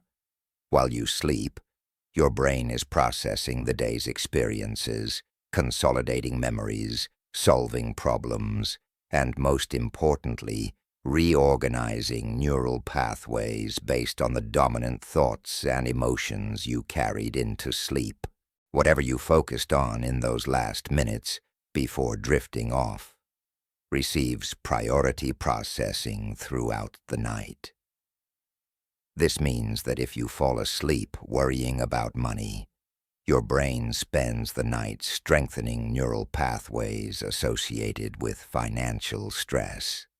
If you fall asleep feeling lonely, your brain reinforces patterns of isolation. If you fall asleep rehearsing problems, your brain literally practices those problems all night long, making you better and better at experiencing them. But if you fall asleep feeling abundant, your brain strengthens neural pathways associated with prosperity. If you fall asleep feeling loved, your brain reinforces patterns of connection. If you fall asleep imagining your ideal reality, your brain practices that reality all night long, making it easier and easier to experience it when you're awake. This is not wishful thinking. This is neuroscience. Your brain is neuroplastic, meaning it can change and rewire itself at any age. And one of the most powerful times for this rewiring is during sleep, when your conscious mind isn't interfering and your subconscious has full access to your neural architecture. I want to share the story of a man named Thomas who used this principle to completely transform his life. Thomas had been unemployed for 2 years after losing his job in a company downsizing. He'd sent out hundreds of resumes with no responses. He'd gone to dozens of interviews with no offers. He was depressed, defeated, convinced that no one wanted to hire him. Every night, he fell asleep, replaying the rejections, feeling the sting of each no, imagining a future of continued failure. When Thomas learned about the power of pre-sleep programming, he was skeptical but desperate enough to try. Instead of falling asleep with his usual worries and replayed rejections, he began a new practice.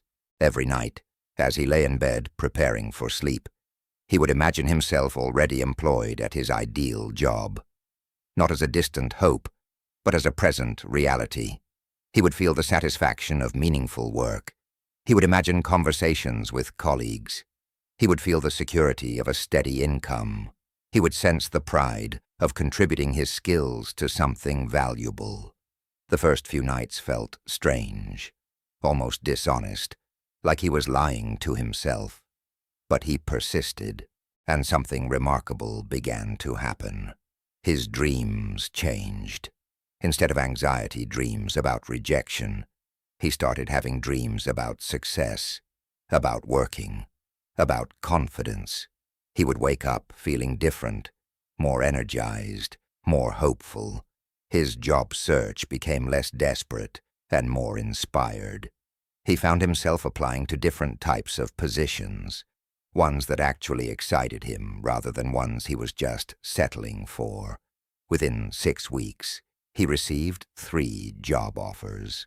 Not just any offers, but positions that paid more than his previous job and aligned more closely with his actual interests.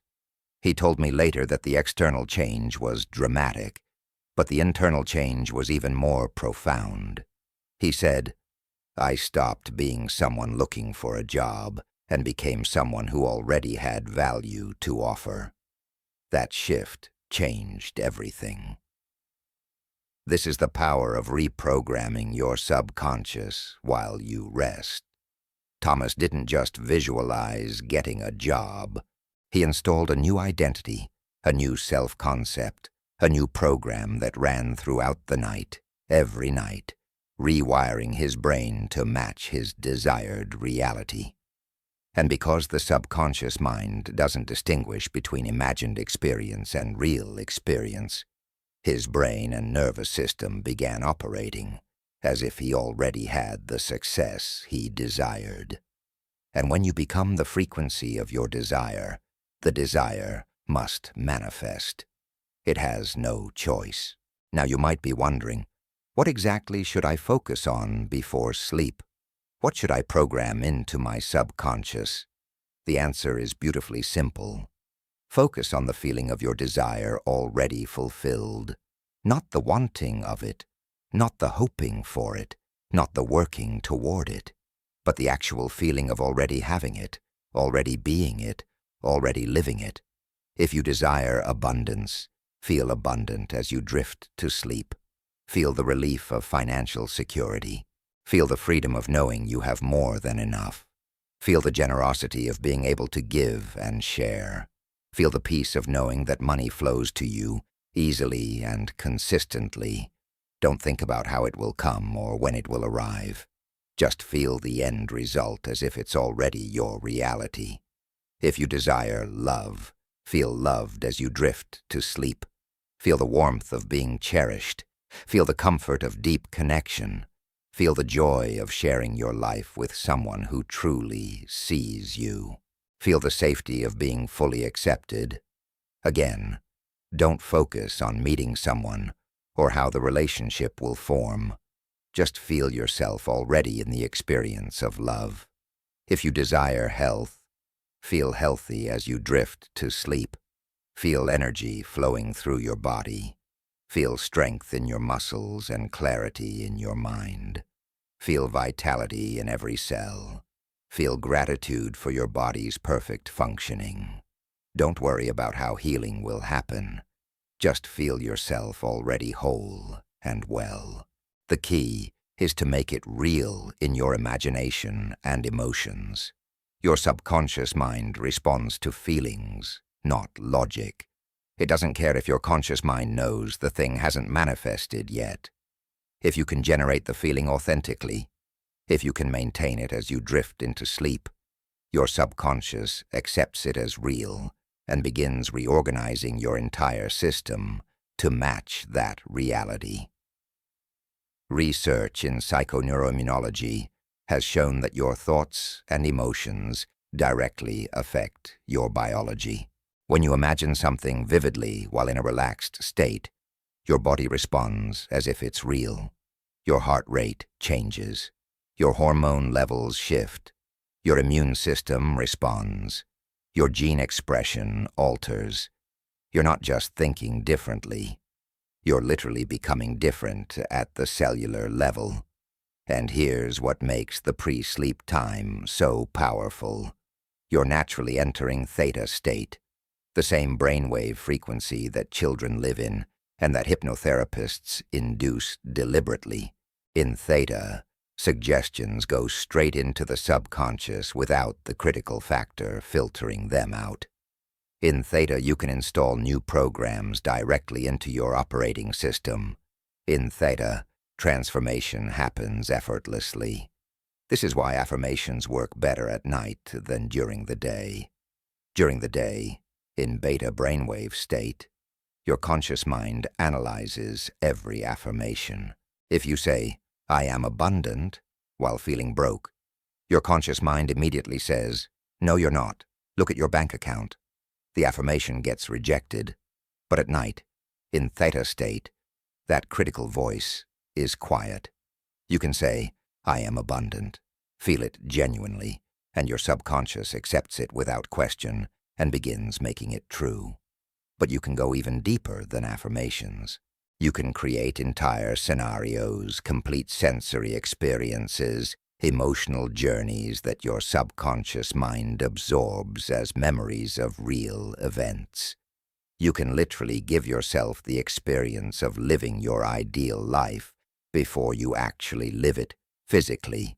And because your subconscious can't tell the difference, it begins organizing your waking life to match these memories. Athletes have been using this technique for decades. They call it visualization or mental rehearsal. A skier imagines executing a perfect run down the mountain hundreds of times before the actual race. A basketball player imagines making free throws perfectly again and again.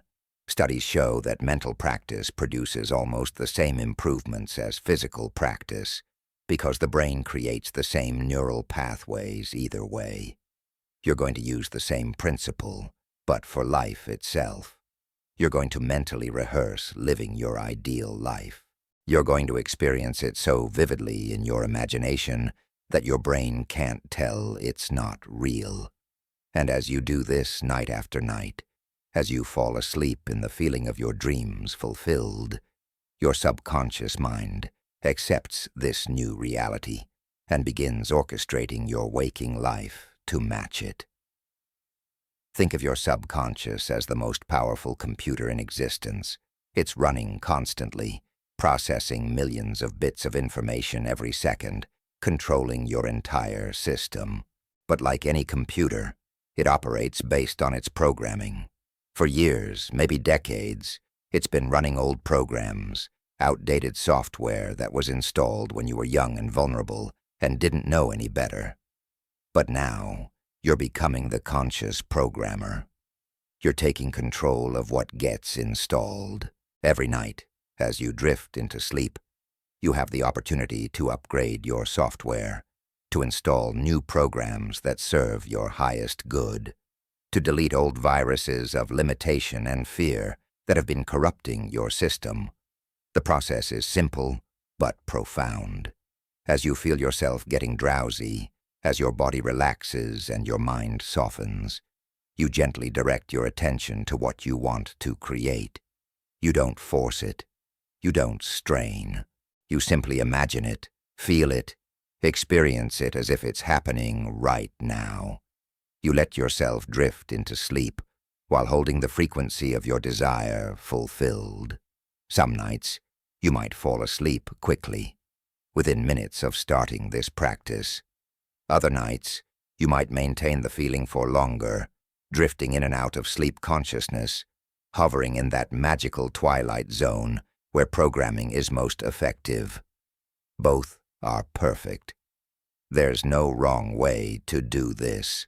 The only requirement is that the last impression you carry into sleep is the feeling of your desire fulfilled. And here's something beautiful. You don't have to stay awake to keep programming. Once you've set the frequency, Once you've established the feeling, your subconscious continues working with it throughout the night. It's like setting a destination in your GPS and then relaxing while the system guides you there. You've given your subconscious the coordinates of where you want to go, and it will work tirelessly through the night to make that destination real. Your subconscious mind is your greatest ally in transformation. It has access to the quantum field. It can perceive possibilities your conscious mind can't see. It can orchestrate synchronicities that seem miraculous. It can attract people, opportunities, and resources that match your desired reality. But it needs clear instructions. It needs to know what you want. And the way you communicate with it is through feelings and images, especially in theta state, especially as you drift into sleep. Right now, as you rest here, your subconscious is listening. It's receiving every word, every intention, every feeling. It's already beginning to reorganize itself around the new programs you're installing. Old neural pathways associated with limitation are weakening. New neural pathways associated with abundance, love, health, and success are forming and strengthening. Throughout this night, as your body rests and repairs itself, your subconscious will be working on your behalf. It will be processing these new programs, integrating them into your system, preparing to manifest them in your waking life. It will be dissolving old patterns and establishing new ones.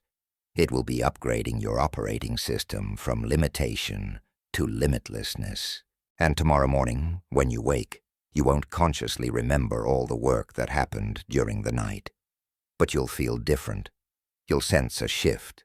You'll notice that you respond to situations differently, that opportunities appear where you didn't see them before, that your energy has changed, that your reality is beginning to reorganize itself around your new programming.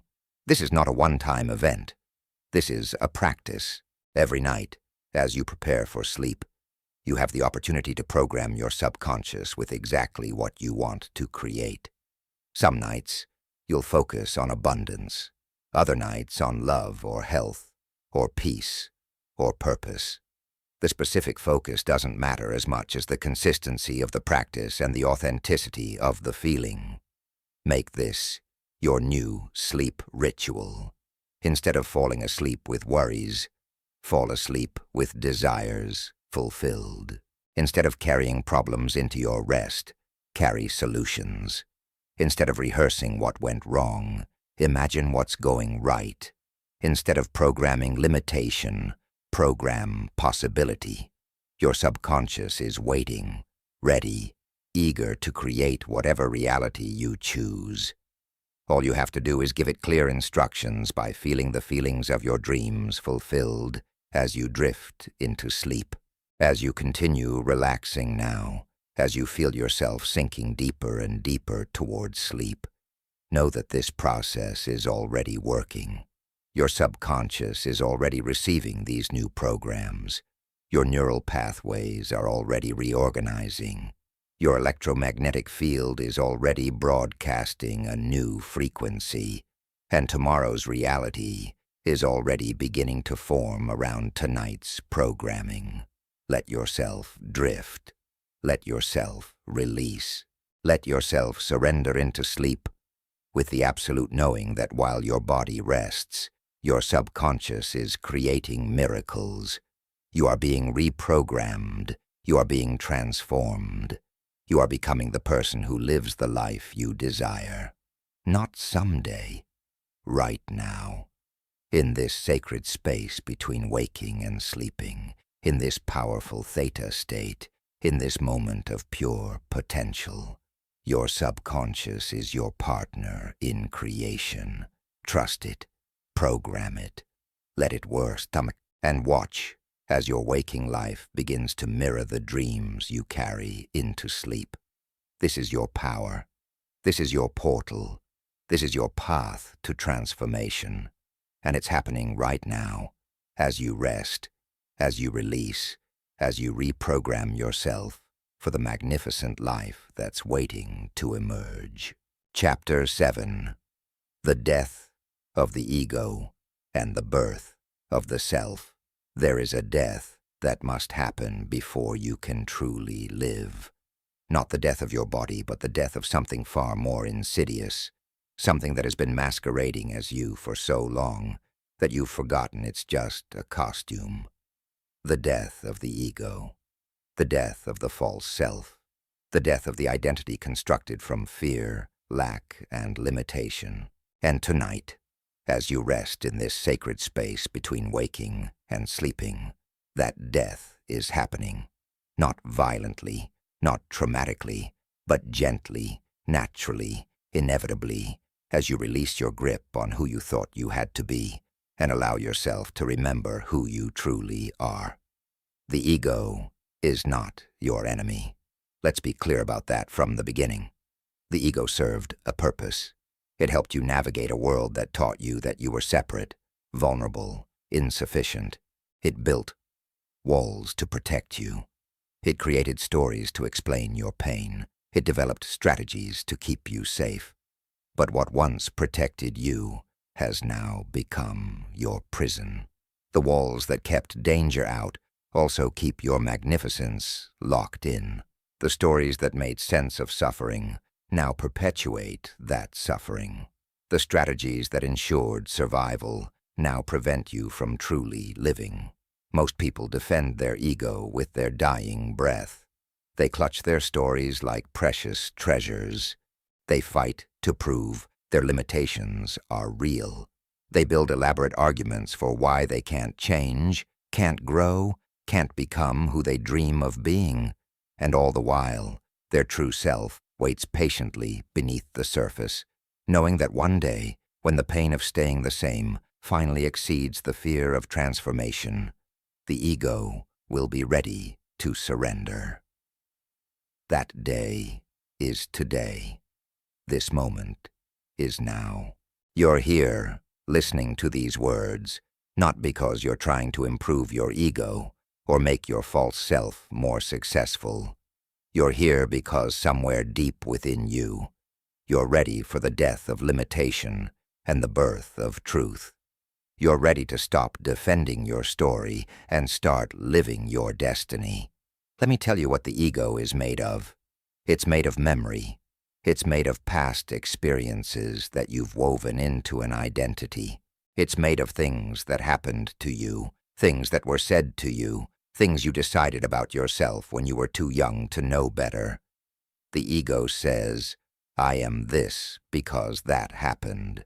I am limited because I failed before. I am unworthy because someone rejected me. I am poor because I grew up without money. The ego is nothing but history pretending to be identity. But here's the truth. You are not your history. You are not the sum of your past experiences. You are not the stories you've been telling yourself. You are the consciousness that has been observing all of those experiences, the awareness that exists before memory, beneath story, beyond limitation. You are the eternal present, the ever-new now, the infinite potential that exists in this moment, completely untouched by anything that ever happened before. The mystics have known this for millennia. In Buddhism, they call it anatta, the recognition that there is no permanent, unchanging self. What you think of as you is just a constantly changing stream of experiences, thoughts, and sensations. Nothing solid, nothing fixed, nothing that can't be transformed in an instant. In Hinduism, they distinguish between the Atman, the true self, and the ahamkara, the ego. The Atman is infinite, eternal, one with Brahman, the ultimate reality. The ahamkara is the false identification with the limited body and mind. Christian mystics spoke of dying to the self so that Christ consciousness could live through you. Sufi poets wrote about annihilating the ego in the fire of divine love.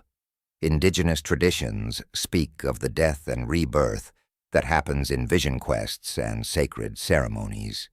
Every genuine spiritual tradition points to the same truth. The false self must die, so the true self can be born. But this isn't just mysticism. Neuroscience confirms it. Your sense of self, what scientists call the default mode network in your brain, is just a collection of neural patterns that fire together. It's not a thing. It's a process.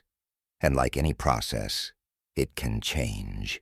In fact, research on psychedelics, meditation, and near-death experiences shows that when the default mode network temporarily shuts down, people report experiencing their true nature, boundless, timeless, connected to everything, free from the prison of separate identity. You don't need psychedelics or near-death experiences to access this truth. You're accessing it right now, in this theta state, as your ego's grip loosens and your true self emerges. Can you feel it? That sense of expansion, that softening of boundaries, that quiet knowing that you're so much more than the stories you've been carrying. I want to share something that happened to me years ago, something that changed my life forever. I had built what I thought was a successful identity. I was a person who had achieved certain things, who was known for certain accomplishments, who had a specific reputation. And then, in one day, it all fell apart. A business failure, a betrayal, a loss so profound that the entire structure of my identity crumbled. For weeks, I was devastated. I didn't know who I was anymore. If I wasn't the successful person I thought I was, then who was I? I felt like I was dying, and in a way, I was. The ego was dying. The false self, built on achievement and recognition and external validation, was dissolving. And for a while there was nothing but emptiness, darkness, the void. But then something miraculous happened. In that emptiness, in that darkness, in that void, I discovered something I'd never known before. A presence, a peace, a knowing that existed independent of any circumstance. A self that didn't need to achieve anything or prove anything or become anything. A self that simply was, infinite, eternal, complete. I realized that everything I'd lost was just costume and props. The real me, the true me, had never been touched by any of it. And in that recognition, I was reborn, not as an improved version of my old identity, but as something entirely new, something that had always been there, just waiting for the false self to die, so it could finally be seen. This is what's happening to you right now. The old identity is dying. The person you thought you were, with all their limitations and fears and stories, is dissolving. And if you can resist the urge to cling to that dying identity, if you can let it go with gratitude for how it served you, you'll discover what I discovered. Your true self has been here all along, vast and powerful and free, just waiting for you to stop identifying with the small self so it can finally express itself fully. The ego loves to tell you who you are. I'm not good with money. I'm not lucky in love. I'm not creative. I'm not confident. I'm not enough. Every one of these statements is the ego defending its existence by claiming limitation. Because if you're limited, the ego has a job to protect you, to keep you safe, to manage your survival. But if you're unlimited, if you're infinite potential, then the ego becomes irrelevant, and the ego will do anything to avoid irrelevance. So it creates problems, it manufactures drama, it finds evidence to support your limitations, it interprets neutral events as personal attacks, it compares you to others and always finds you lacking. It rehashes past failures and projects them into the future. It keeps you trapped in patterns of thinking and feeling that guarantee you'll stay exactly where you are. Not because it's evil, but because it thinks that's its job, to keep you the same, because the same feels safe, even when the same is painful. But you're not here to stay the same. You're here to transform. You're here to die to who you were and be reborn as who you truly are. And that requires the willingness to let the ego die, not to destroy it violently, but to stop feeding it, to stop believing its stories, to stop defending its limitations, to simply let it fade away as you withdraw your energy from it and invest that energy in truth instead. Here's a powerful practice you can use, not just tonight, but every day. When you notice the ego speaking, when you hear those familiar stories of limitation, simply observe them without believing them. Notice the thought, "I'm not enough," without making it true. Watch the feeling of unworthiness without identifying with it. Witness the fear without becoming it. In that space of observation, you create distance between your true self and your ego. You remember that you are not your thoughts. You are the one observing your thoughts. You are not your emotions. You are the awareness within which emotions arise and pass. This simple shift, this movement from identification to observation, begins the death of the ego. Because the ego can only survive when you believe you are it. The moment you recognize yourself as the observer, the ego loses its power. It's like watching a movie and suddenly remembering you're not a character in the movie. You're the one watching. The drama on screen continues, but it no longer has the power to devastate you because you've remembered your true position. The death of the ego is not the end of personality. You'll still have preferences, interests, quirks, a unique way of expressing yourself in the world. But these will no longer define you. They'll be expressions of you, not limitations of you. You'll hold them lightly, playfully, knowing they're just temporary costumes for the infinite consciousness that you are. And as the ego dies, something extraordinary happens. The true self emerges, not gradually, but all at once. Because the true self was never absent. It was just obscured by the ego's noise, the false self's demands, the constant chatter of limitation. Remove the obstacle, and the truth reveals itself, radiant and obvious, like the sun that was always shining behind the clouds. The true self doesn't need anything. It's already complete. The true self doesn't fear anything. It's infinite and eternal. The true self doesn't lack anything. It's the source from which all abundance flows. The true self doesn't seek love. It is love. It doesn't pursue success. It is success itself, the creative intelligence that generates all manifestations of success. When you identify as the true self instead of the ego, everything in your life transforms. Not because you're trying to change things, but because you've changed the identity from which all things flow. The ego creates through struggle, effort, fear, and lack.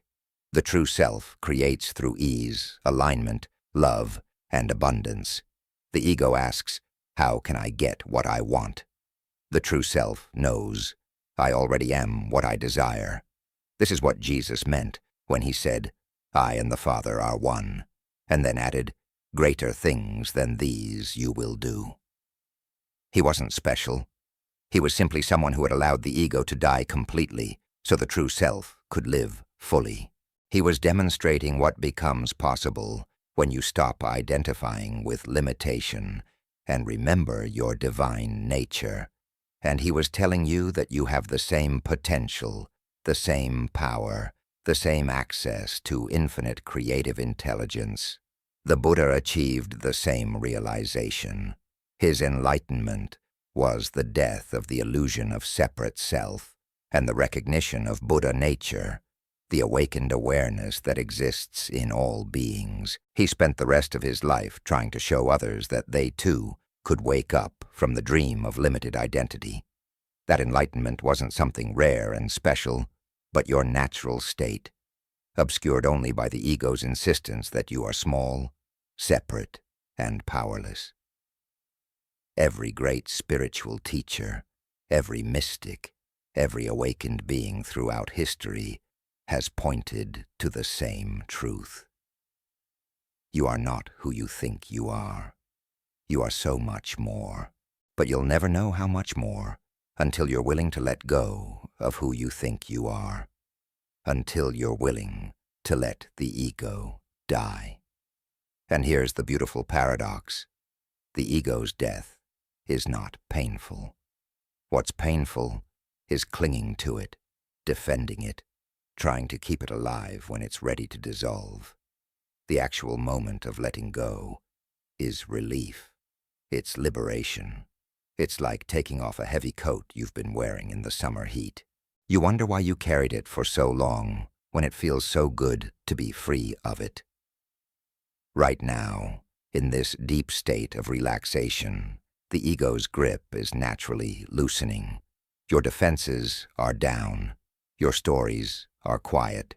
Your limitations feel distant. And in this space, your true self is emerging like a butterfly from a cocoon. Can you feel it? That sense of vastness? That quality of peace that doesn't depend on circumstances?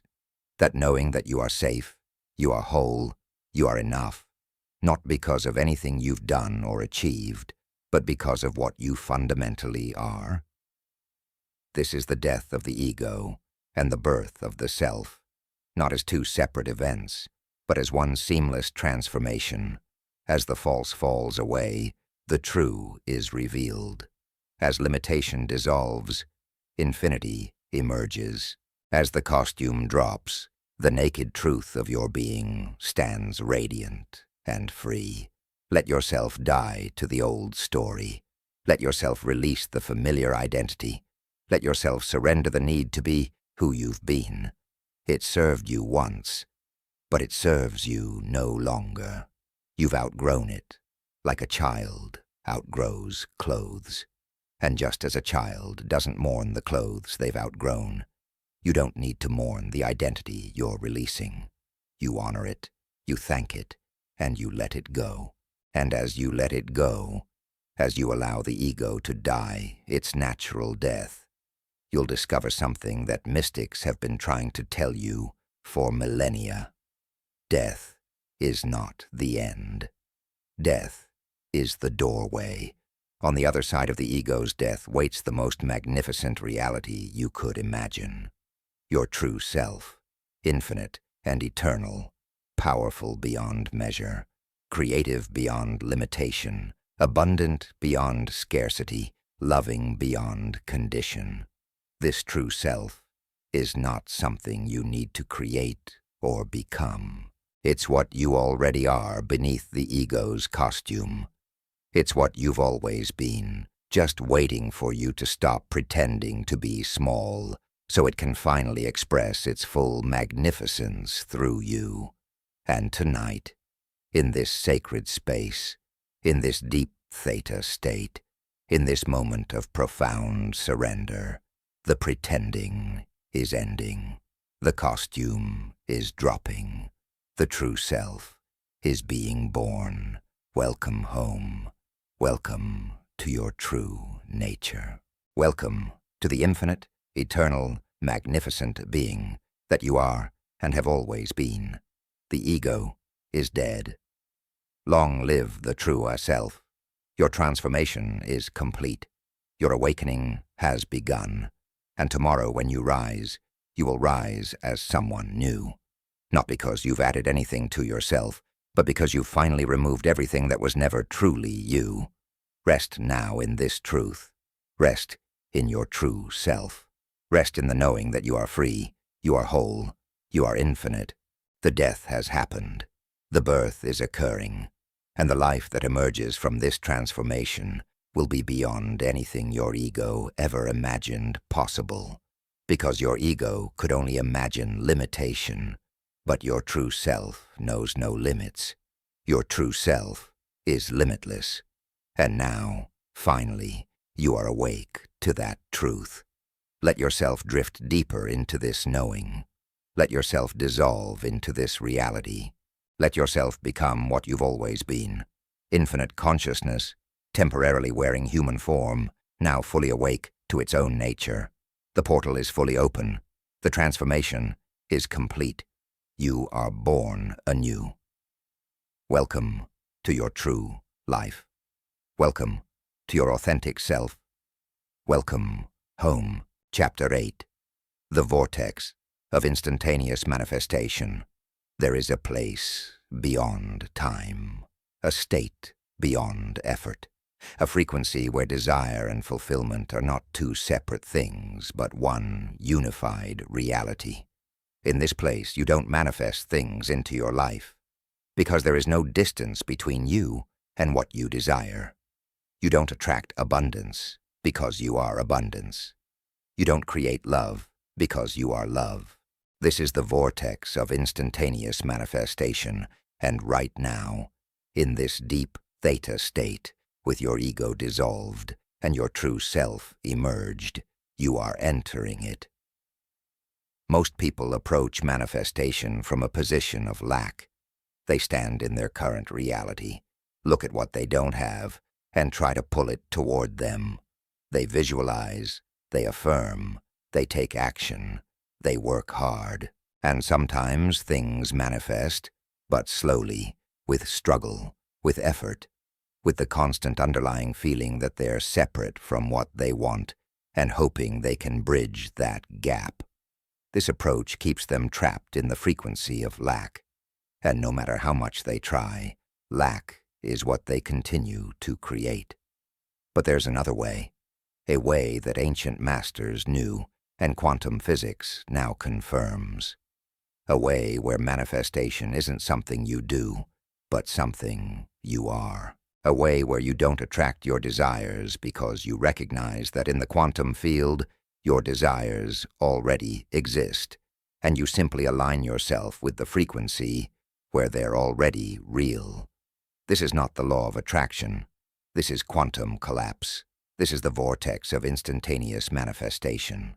Let me explain what I mean by instantaneous. I don't necessarily mean that things will appear in your physical reality within seconds, though sometimes they do.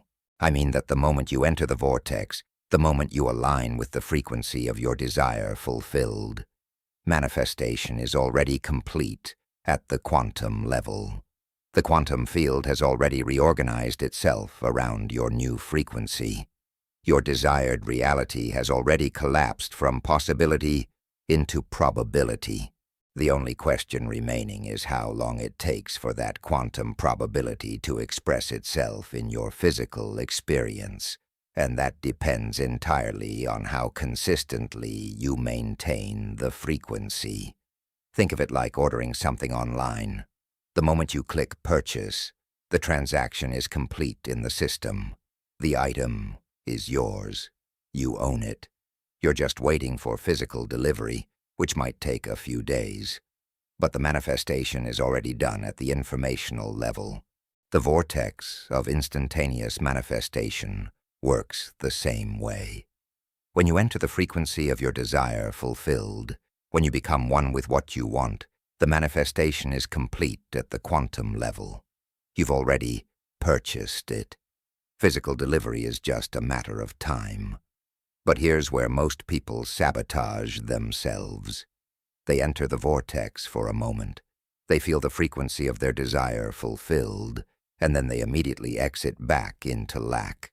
They think, okay, I visualized. Now where is it? Why hasn't it shown up yet? And in that moment of looking for evidence, of questioning, of doubting, they've shifted their frequency back to lack. They've canceled the order. And then they wonder why manifestation doesn't work. The masters who could manifest miracles, who could heal disease instantly, who could multiply resources, who could defy the laws of physics. They all had one thing in common. They entered the vortex and stayed there. They didn't waver. They didn't doubt. They didn't check to see if it was working.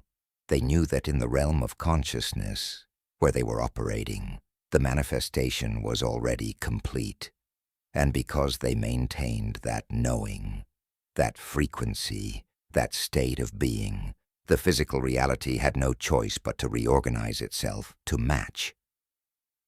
Jesus said, "Whatever you ask in prayer, believe that you have received it, and it will be yours." Not believe that you will receive it. Believe that you have received it. Present tense. Already done. This is the key to the vortex. You don't pray from a place of wanting. You pray from a place of having. You don't visualize from a place of lack. You feel from a place of fulfillment. You don't act from a place of need. You move from a place of overflow. I witnessed this principle in action with a client named Rachel, who came to me on the verge of losing her home to foreclosure. She had 30 days to come up with a significant sum of money, and she had no idea where it would come from. Every logical avenue was closed. Every practical solution had failed. She was terrified, desperate, and completely identified with the story of loss and failure. I asked her one question. In the reality where you've already saved your home, in the timeline where the money has already arrived, how do you feel? She looked at me like I was crazy. But that hasn't happened. I don't have the money. I said, I know. But that reality exists in the quantum field right now. Every possible version of your future exists, including the one where your home is saved. Can you feel your way into that reality? We worked on it for an hour. At first, she could only access the feeling for seconds before doubt pulled her back. But gradually, she learned to stay in the frequency longer. We practiced feeling the relief of knowing the home was safe. The gratitude of unexpected abundance. The peace of crisis resolved. The joy of miracle manifested. And as she practiced, something shifted. Not in her circumstances yet, but in her being. She stopped vibrating panic and started vibrating peace. She stopped broadcasting lack and started broadcasting abundance.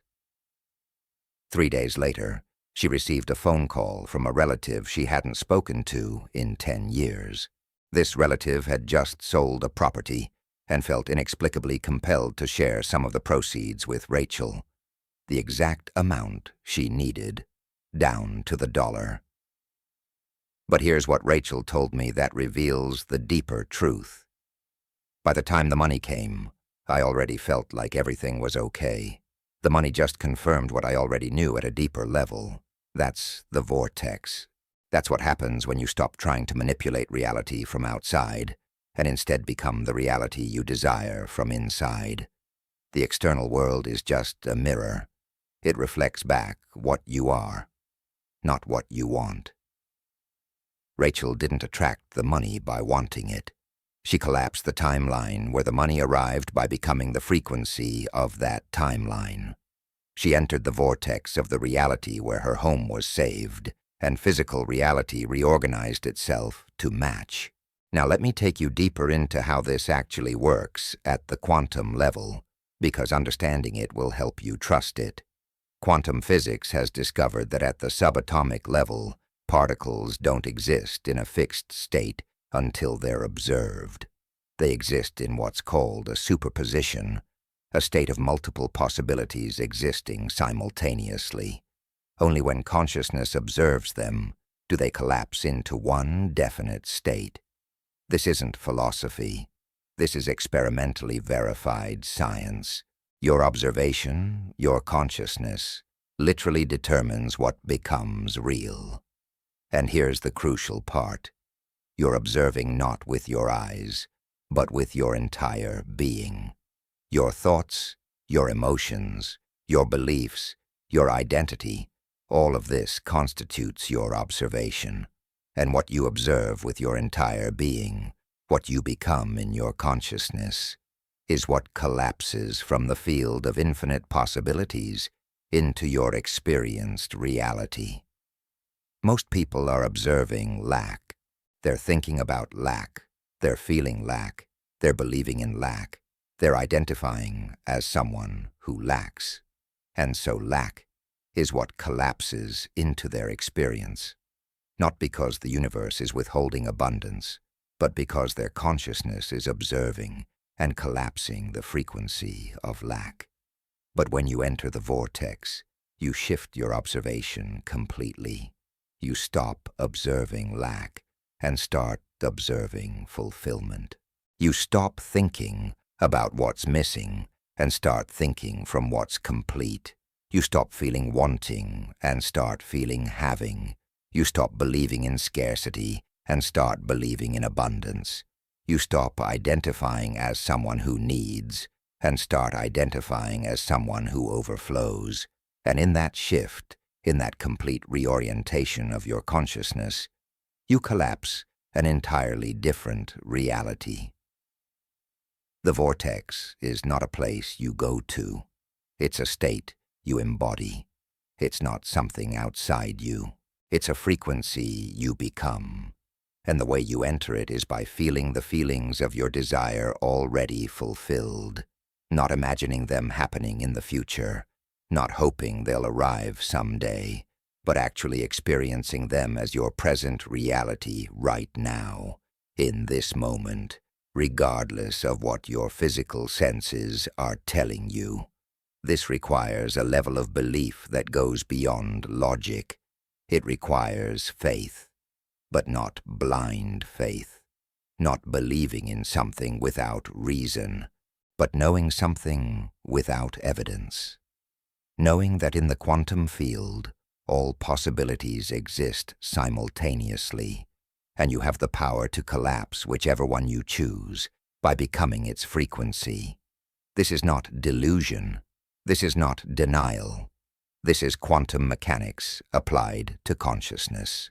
Abraham Hicks speaks about the vortex beautifully, describing it as the vibrational reality where everything you've ever desired exists in completed form. You don't have to create your desires. They already exist in the vortex. You just have to become a vibrational match to them. You have to tune yourself to the frequency where they're already real. And the way you do that is by feeling now how you'll feel then. Neville Goddard taught the same principle through different language. He called it living in the end. Living as if your desire is already fulfilled, thus thinking from your desire rather than of your desire. He would say, don't think about being wealthy. Think from wealth. Don't think about being loved. Think from love. Don't imagine being successful. Imagine from success. When you think from your desire, when you operate from the state of already having it, you've entered the vortex. You've become the frequency of your desire manifested. And here's the beautiful thing about the vortex. Time and space collapse in it. In ordinary consciousness, you experience time as linear. You're here now, and your desire is somewhere in the future, and you have to bridge that gap through time and action. But in the vortex, there is no gap. Past, present, and future exist simultaneously. The version of you who has already manifested your desire exists right now, at a different frequency. And when you match that frequency, when you become that version of yourself, time collapses. What seemed like it would take years can happen in weeks, or days, or moments. I've experienced this personally countless times. One instance stands out vividly. I desired to write a book, but believed it would take years to find a publisher, get an agent, navigate the industry. I was thinking of the desire, trapped in linear time, seeing all the steps between here and there. Then I shifted. I entered the vortex. I started thinking from the book already published. I felt the joy of holding the finished book. I sensed the gratitude of readers whose lives were touched. I embodied the identity of author with published work, not author hoping to publish. Within 3 weeks, I received an email from a publisher I'd never contacted. They'd found my blog somehow and wanted to publish my work. Within 3 months, the book was complete and in production. What I thought would take years took weeks because I collapsed time by entering the vortex. I stopped trying to get there and started being there. And physical reality rushed to catch up with my consciousness.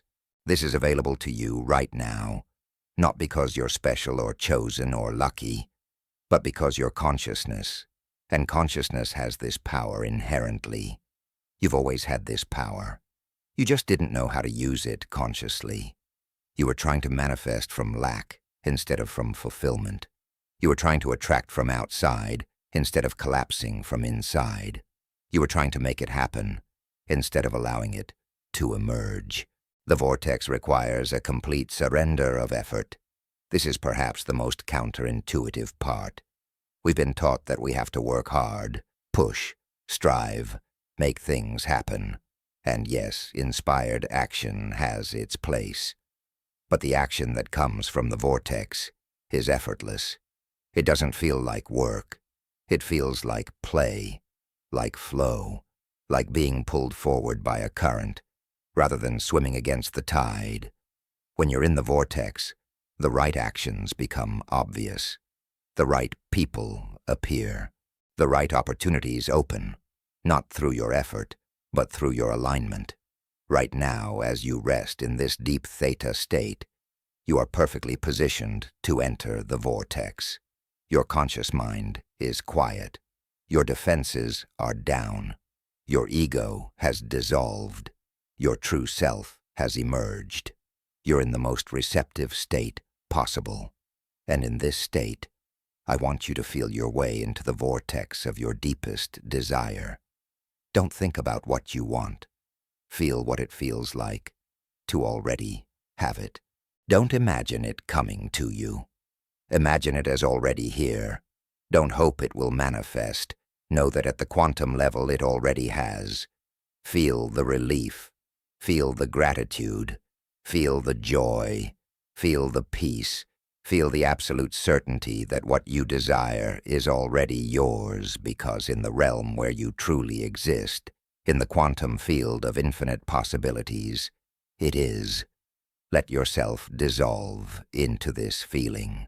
Let yourself become this frequency. Let yourself be absorbed by the vortex until there's no separation between you and your desire. You are it. It is you. You are the wealth you desire. You are the love you seek. You are the health you want. You are the success you dream of, not will be, not hoping to be, but are right now, in this eternal present moment where all things exist simultaneously. This is not fantasy. This is not wishful thinking. This is the most real thing there is. The physical world you see with your eyes is the fantasy, the temporary projection, the shadow of the quantum reality. The vortex is where true reality exists, where all possibilities are alive, where your desires are already manifested. And you're not trying to pull your desires from the vortex into physical reality. You're collapsing the vortex into physical reality by becoming the frequency of your desires fulfilled. Stay here. Rest here. Dissolve here. Let the vortex absorb you completely. Let yourself forget about time, about waiting, about becoming. Let yourself simply be. Be the abundance. Be the love. Be the success. Be the health. Be the joy. Be the peace. Be the fulfillment. Because in this timeless moment, in this quantum realm, in this vortex of instantaneous manifestation, you already are all of these things. And as you fall asleep tonight, holding this frequency, as you carry this state of being into your dreams and into your subconscious reprogramming, You're not just visualizing your desires. You're not just affirming what you want. You're collapsing quantum possibilities into inevitable manifestation. You're not waiting for your reality to change. You're being the change that reality must reflect. Tomorrow when you wake, you may not see immediate physical evidence. That's okay. The manifestation is already complete at the quantum level. The vortex has done its work. Your consciousness has collapsed the timeline. Now your only job is to maintain the frequency, to stay in the vortex, to continue being the person who already has what they desire. And as you do this consistently, day after day, the physical evidence must appear, not because you're making it happen, but because the quantum field has no choice but to reflect back to you what you are. This is the secret of instantaneous manifestation. Not instant physical appearance, though that can happen, but instant quantum collapse, instant energetic completion, instant vibrational alignment. You enter the vortex, you become the frequency, and manifestation is done. Everything else is just time catching up with consciousness. You're in the vortex now. You're the frequency now. You're the manifestation now. Let yourself know this. Let yourself be this. Let yourself rest in this truth as you drift deeper into sleep, deeper into the quantum field, deeper into the reality where all your desires are already fulfilled. The vortex is you. You are the vortex, and from this place of complete alignment, complete oneness, complete fulfillment, your physical reality is already transforming to match. It's done. It's finished. It's already yours. Welcome to the vortex. Welcome to instantaneous manifestation. Welcome to the truth of who you are and what you're capable of creating simply by being. Chapter 9. The New Frequency of the Dawn. Tomorrow morning, you will open your eyes to a new world. Not because the world has changed, but because you have changed. The transformation that began tonight, the journey you've taken through these chapters, the death and rebirth you've experienced, all of this will culminate in the moment you wake. And how you wake, the frequency you carry from sleep into waking, the identity you embody in those first conscious moments, will determine the reality you experience throughout the day and far beyond.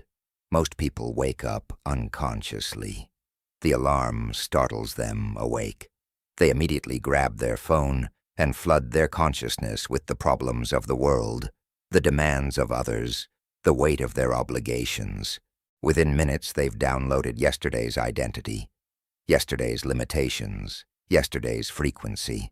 They've stepped right back into the old program, the familiar pattern, the same consciousness that created the same reality they were trying to escape. And then they wonder why nothing changes, why transformation doesn't stick, why breakthrough moments fade back into ordinary struggle. But you are not most people. You have spent this night reprogramming yourself at the deepest level. You have dissolved the old identity and activated the new one. You have entered the vortex and aligned with your highest frequency. You have died to limitation and been born into infinite possibility. And now, the crucial question is, how will you anchor this transformation when you wake? How will you carry this new frequency from the realm of dreams into the realm of daily life? The answer is simple, but profound. You will wake as the new you, not trying to become the new you, not hoping to maintain what you experienced, but actually being the new you from the very first moment of consciousness. You will open your eyes already vibrating at the frequency of your transformed identity. You will step out of bed, already embodying the person who lives your desired reality. You will begin your day from the end, from the completion, from the fulfillment you experienced in the vortex. This is what I call the ritual of the dawn, not a set of actions you perform, though actions may be part of it, but a state of being you embody. It's the recognition that the first moments of waking are as powerful as the last moments before sleep, perhaps even more so, because you're setting the frequency for the entire day. You're choosing which version of yourself will navigate the hours ahead, and that choice, made consciously in those precious early moments, determines everything that follows. Let me share something that changed my life completely. For years, I struggled with morning anxiety.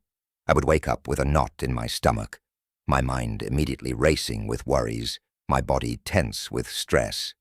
I tried everything: meditation apps, morning routines, positive affirmations. Nothing worked because I was trying to change how I felt after I'd already downloaded the old program. I was trying to fix the anxiety instead of preventing it from forming in the first place. Then I discovered the power of waking as instead of waking to. Instead of waking to anxiety and trying to overcome it, I started waking as peace.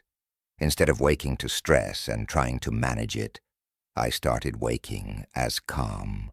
Instead of waking to limitation and trying to transcend it, I started waking as abundance. The shift was simple but revolutionary. I stopped being someone who had to become something and started being that something from the moment I opened my eyes. Here's how it works. Before you even open your eyes, before you move your body, before you think a single thought about your day, you feel into the frequency you established last night. You remember the identity you activated in the vortex. You recall the feeling of your desires already fulfilled, and you let that feeling fill you completely before you engage with physical reality. You wake up inside the new frequency first, and then you open your eyes from inside that frequency, rather than opening your eyes and trying to find the frequency afterward. Think of it like this. When you wake up, you're emerging from the quantum field, from the realm of pure possibility, into the realm of physical manifestation. In that transitional moment, you're still connected to the infinite. Your consciousness hasn't yet fully contracted into the identity of your physical self. You're in a liminal space, a threshold, a doorway between worlds. And in that doorway, you have a choice. Which world will you fully enter? Which frequency will you embody? Which identity will you activate? If you immediately grab your phone, check your messages, scroll through social media, you're choosing to enter the world of reactivity, of external validation, of other people's agendas. If you immediately start thinking about your problems, reviewing your to-do list, worrying about the day ahead, you're choosing to enter the world of anxiety, of pressure, of limitation. But if you consciously choose to stay in the frequency of the vortex, to embody the identity of your transformed self, to feel the feelings of your desires fulfilled before engaging with external reality, you're choosing to enter a completely different world. A world where you're the creator rather than the reactor, the cause rather than the effect, the source rather than the seeker. This practice of conscious waking is supported by neuroscience. Research shows that the brain produces a burst of theta and alpha waves in the first few minutes after waking, before fully transitioning into beta. This means you're still in a highly suggestible state, still connected to the subconscious programming you installed during sleep. If you use these minutes wisely, you can bridge the gap between your sleeping transformation and your waking reality. You can anchor the new identity before the old patterns have a chance to reassert themselves. Dr. Andrew Huberman, a neuroscientist at Stanford, has found that the first hour after waking is crucial for setting your nervous system's tone for the day. The thoughts you think, the emotions you feel, the state you embody in that first hour create a momentum that carries through the entire day. This isn't just psychological, it's physiological. Your cortisol levels, your dopamine production, your neural firing patterns, all of these are influenced by how you wake up. You're literally programming your biology for the day ahead. So here's what I want you to do tomorrow morning and every morning after.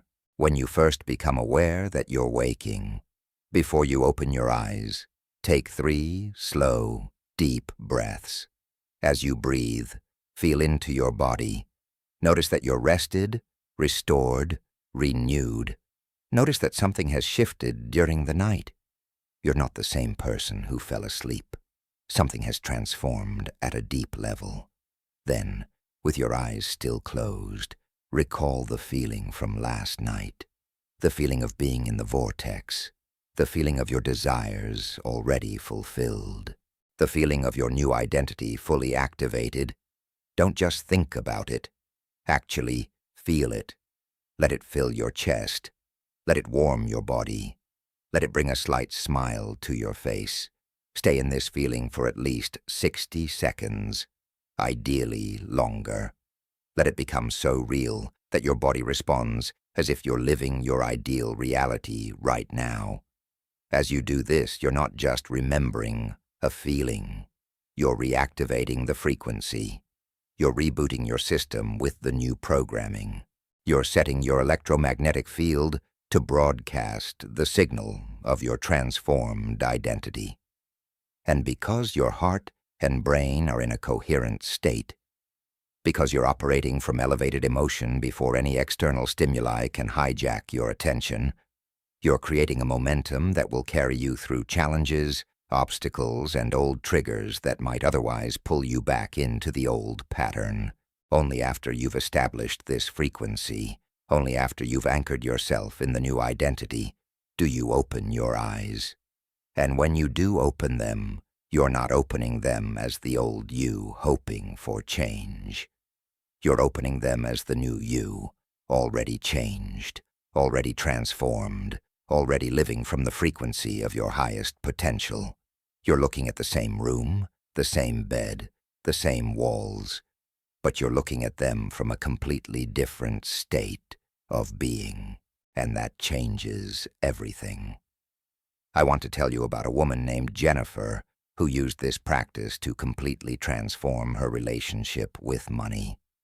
Jennifer had been struggling financially for years despite working hard and being intelligent and capable. Every morning she would wake up and immediately feel the weight of her bills, the stress of her debts, the anxiety of not having enough. She would start her day from lack, and no matter what she did throughout the day, she couldn't escape that frequency. When she learned about the ritual of the dawn, she committed to waking differently. Every morning before opening her eyes, she would feel the feeling of financial abundance. Not imagine having money, but actually feel what it felt like to be abundant. The relief, the freedom, the generosity, the peace.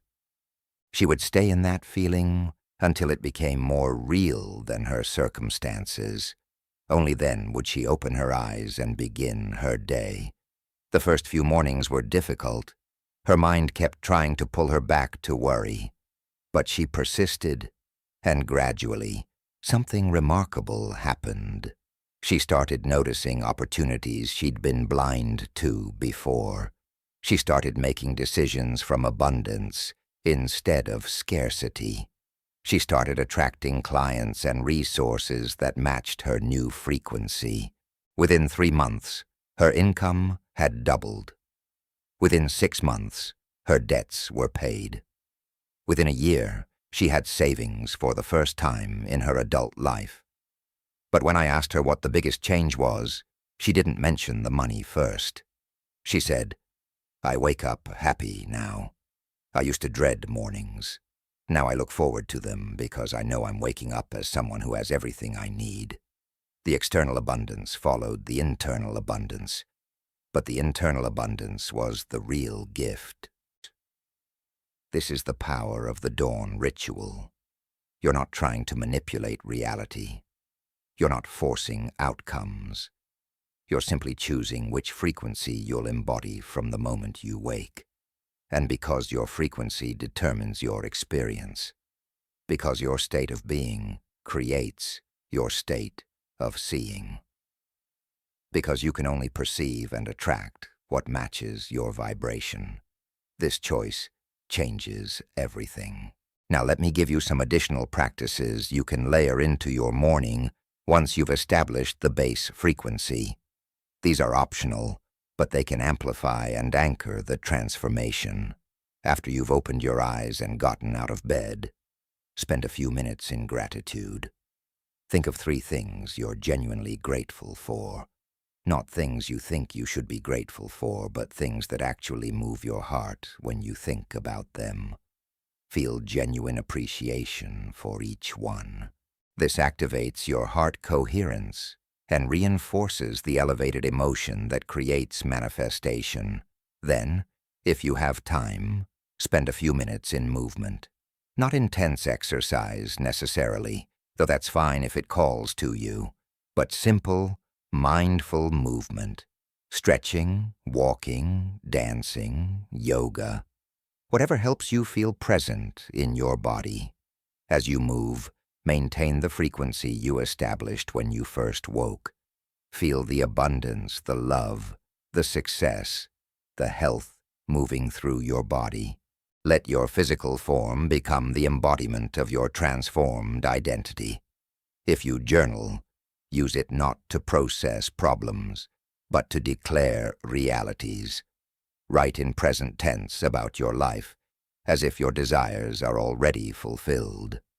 I am so grateful that, and describe your ideal reality as current fact. Don't write about what you hope will happen. Write about what is happening, what you are experiencing right now in the quantum field, where your desires already exist. This programs your subconscious with the end result, and tells the universe what frequency you're operating from. Throughout your morning, be vigilant about protecting your frequency. Don't check your phone first thing. Don't watch the news. Don't engage with anything that might pull you out of the elevated state you've created. Give yourself at least the first hour of the day to marinate in the new frequency before exposing yourself to external influences. This isn't avoidance or spiritual bypassing. It's conscious creation. You're building momentum in the direction you want to go before the momentum of the world tries to pull you in another direction. As you move through your morning and into your day, you'll notice something interesting. The world will test your new frequency. Old triggers will present themselves. Familiar challenges will appear. People will interact with you in the same ways they always have. This is not the universe sabotaging you. This is the universe checking if you've really changed, or if you're just wearing a new costume over the same old identity. This is where your transformation becomes real, when the external world hasn't caught up yet, when the evidence still points to the old reality, when circumstances seem to contradict your new identity. Your job is to stay in the frequency, to choose the new identity again, to feel the feelings of your desires fulfilled, even when nothing in your physical reality confirms it yet. This is the test. This is where most people abandon their transformation and slip back into the old pattern. But you won't, because you understand that the external world is always the last to change. It's the reflection, not the source. The source is you, your frequency, your identity, your state of being. Every time you choose the new frequency over the old reaction, every time you respond from abundance instead of lack, every time you embody the transformed identity instead of reverting to the familiar one, you're collapsing more of the quantum possibility into physical probability. You're strengthening the new neural pathways. You're broadcasting a clearer signal. You're becoming more coherent with your desired reality. And here's what will happen. Slowly at first, then more rapidly, your external reality will begin to shift. People will respond to you differently because you're vibrating differently. Opportunities will appear because you're perceiving from a different frequency. Synchronicities will increase because you're in alignment with the flow. Manifestations will accelerate because you're maintaining the vortex state even while navigating daily life. The dawn frequency, established in those first conscious moments and maintained throughout the day, becomes the bridge between the quantum realm and the physical realm, between the transformation you experienced in theta state and the reality you live in waking consciousness. This is not a one-day practice. This is a lifestyle. Every morning is another opportunity to wake as the new you. Every dawn is another chance to establish the frequency of your highest potential. Every sunrise is another beginning, another rebirth, another choice to live from transformation rather than reverting to limitation. And the more consistently you do this, the more permanent the transformation becomes. The new identity stops being something you choose and starts being who you are.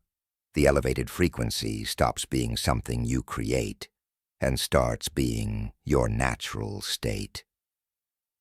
Years from now, you'll look back at this night as the turning point, not because of what you learned, but because of what you became.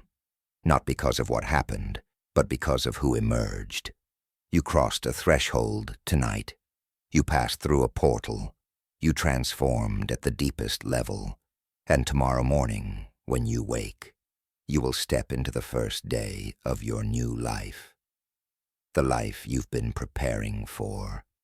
The life you've been calling forward. The life that was always waiting for you to become the frequency of it. The dawn is coming. Your new frequency is ready. Your transformed identity is activated. And when the first light of morning touches your eyelids, you will open them not as someone hoping to change, but as someone who has already changed. You will rise not as someone seeking their dreams, but as someone living them. You will walk into tomorrow not as the person you were, but as the person you've become. The new frequency of the dawn is yours. The transformed life is yours. The fulfilled reality is yours. Not someday, not eventually, but starting tomorrow morning, in those first precious moments of consciousness, when you wake as the new you and step into the life that's been waiting for you all along. Rest now, transform now, and prepare to wake as the magnificent being you truly are. The dawn awaits, and so does your new life. Chapter 10. The portal remains open. This is not the end. Let me say that clearly from the beginning. This night, this journey, this transformation you've experienced, it's not a one-time event that fades back into ordinary consciousness. The portal you've crossed through tonight remains open, not just for this moment, not just for tomorrow, but for the rest of your life. You have discovered something that can never be taken from you. The ability to access infinite possibility at will, to transform your identity consciously, to create your reality deliberately. Once you know this, once you've experienced it, you can never truly forget it. You may get distracted. You may slip back into old patterns temporarily, but the portal will always be there, waiting for you to step through it again. The question is not whether you can maintain this transformation.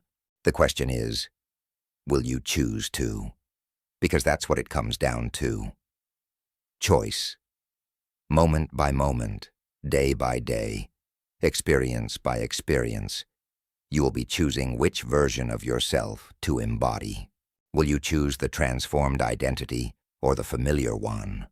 Will you choose the elevated frequency or the default pattern? Will you choose to live from the vortex or to operate from lack? These choices will present themselves constantly, and each time you choose the transformation, you strengthen it. Each time you choose the new identity, you make it more permanent. Each time you choose the elevated frequency, you make it more natural. This is what spiritual masters mean when they talk about practice. Not practice to get better at something you can't do yet, but practice to make conscious what wants to become unconscious. Practice to keep choosing the truth when the illusion is trying to reassert itself. Practice to stay awake when the world is designed to lull you back to sleep. The portal remains open, but you have to keep walking through it. You have to keep choosing the transformation over the comfort of the familiar. Let me be honest with you about what happens next, because if I paint an unrealistic picture, you'll be unprepared for the reality. When you wake tomorrow, you will feel different. Something will have shifted. You will have a sense of possibility, of potential, of power that perhaps you haven't felt in years or maybe ever. This is real. This is the transformation taking root. But you will also encounter resistance, not from the universe trying to stop you, but from your own system trying to return to homeostasis, to what it knows, to what feels safe, even if what feels safe is actually limitation. Your ego, which dissolved during this journey, will try to reform, not because it's malicious, but because it thinks that's its job. Your old neural patterns, which were interrupted by the theta state reprogramming, will fire again, not because the new patterns aren't there, but because the old ones are deeply grooved from years of repetition. Your external reality, which hasn't caught up to your internal shift yet, will still reflect the old frequency for a while. Not because the shift isn't real, but because physical reality is always the last to change. This is where most transformations fail. Not because the transformation wasn't genuine, but because people aren't prepared for this phase. They experience the breakthrough, they feel the shift, and then when the old patterns resurface or the external evidence hasn't appeared yet, they conclude that nothing really changed. They decide it was just a temporary high, a nice feeling that didn't translate to lasting change. And in deciding that, in accepting that story, they abandon the transformation right when it needs them most. They step back through the portal into the old reality instead of continuing to choose the new one until it becomes permanent. But you won't make that mistake, because I'm telling you now, the resistance you'll encounter is not evidence that the transformation failed. It's evidence that it's working. It's evidence that you've disrupted the status quo. It's evidence that real change is happening and your system is adjusting. The old patterns resurface not because they're still in charge, but because they're fighting for survival. And every time you choose the new pattern over the old one, every time you choose the transformation over the resistance, you weaken the old pattern and strengthen the new one, until eventually the new pattern becomes the default, and the old pattern fades into irrelevance. Think of it like learning to ride a bike. The first time you get on, you fall. The second time, you wobble. The 10th time, you ride for a few seconds before losing balance. But if you keep choosing to get back on, if you keep practicing, eventually riding becomes second nature. You don't have to think about it. You don't have to force it. It becomes who you are. The transformation you've experienced tonight is the same. The first time you maintain the new frequency for a full day, you might wobble. The second time, you might fall back into old reactions. But if you keep choosing the transformation, if you keep walking through the portal, eventually it becomes your natural state. I want to share a profound truth with me that took me years to understand. The portal isn't something outside of you that you access occasionally. The portal is you. You are the doorway between the quantum realm and physical reality. You are the bridge between infinite possibility and manifest form. You are the mechanism through which the unmanifest becomes manifest. The portal remains open because you are the portal. And every moment, you're choosing what passes through. Every moment, you're choosing what to collapse from the field of potential into experienced reality. When you understand this, when you really get it, everything changes. You stop looking for the portal outside yourself. You stop waiting for special moments or ideal conditions to access transformation. You realize that right now, in this moment, wherever you are, whatever you're doing, you have access to the infinite. You can shift your frequency. You can change your identity. You can enter the vortex. You can reprogram your subconscious. You can align with your highest potential. The portal is always open because the portal is always you. This is why the ancient mystics said, "The kingdom of heaven is within you." They weren't speaking metaphorically. They were pointing to this truth. You are the portal to everything you seek. You are the gateway to abundance, love, health, success, peace, joy, freedom. Not because these things exist somewhere outside of you that you have to reach, but because they exist in the quantum field as possibilities, and you are the consciousness that collapses them into reality. You don't find the portal. You are the portal. You don't access transformation. You are the transformation happening. Now let me give you some practical wisdom about maintaining this awareness, because while the truth is profound, the application is what matters. Create daily rituals that reconnect you to the portal. The morning practice I described in the previous chapter is one, but you can also create micro moments throughout your day where you pause, breathe, and consciously choose your frequency. Before a meeting, pause and enter the vortex of already having a successful outcome. Before a difficult conversation, pause and embody the identity of someone who navigates conflict with wisdom and grace. Before making a decision, pause and align with the highest version of yourself who already knows the right choice. These micro moments of conscious choosing, practiced consistently, keep the portal active in your awareness. They prevent you from getting so caught up in the momentum of daily life that you forget you have the power to transform any moment by shifting your frequency. They're like little checkpoints throughout your day, where you recommit to the transformation, where you choose again to be the new you, instead of reverting to the old patterns. Another powerful practice is to return to theta state regularly, not just during sleep, though that continues to be crucial, but also through meditation, through deep relaxation, through any practice that quiets your mind and opens your subconscious to reprogramming. Think of theta state as your direct line to the portal. In beta state, you're navigating the physical world with all its demands and distractions. But in theta state, you reconnect to the quantum realm, where transformation is effortless and instantaneous. Regular theta practice keeps the channel clear, keeps the connection strong, keeps the portal vivid in your experience. You might also find it helpful to create a community of transformation. Surround yourself with people who understand this work, who are also committed to living from their highest potential, who will reflect back to you the truth of who you're becoming when you temporarily forget.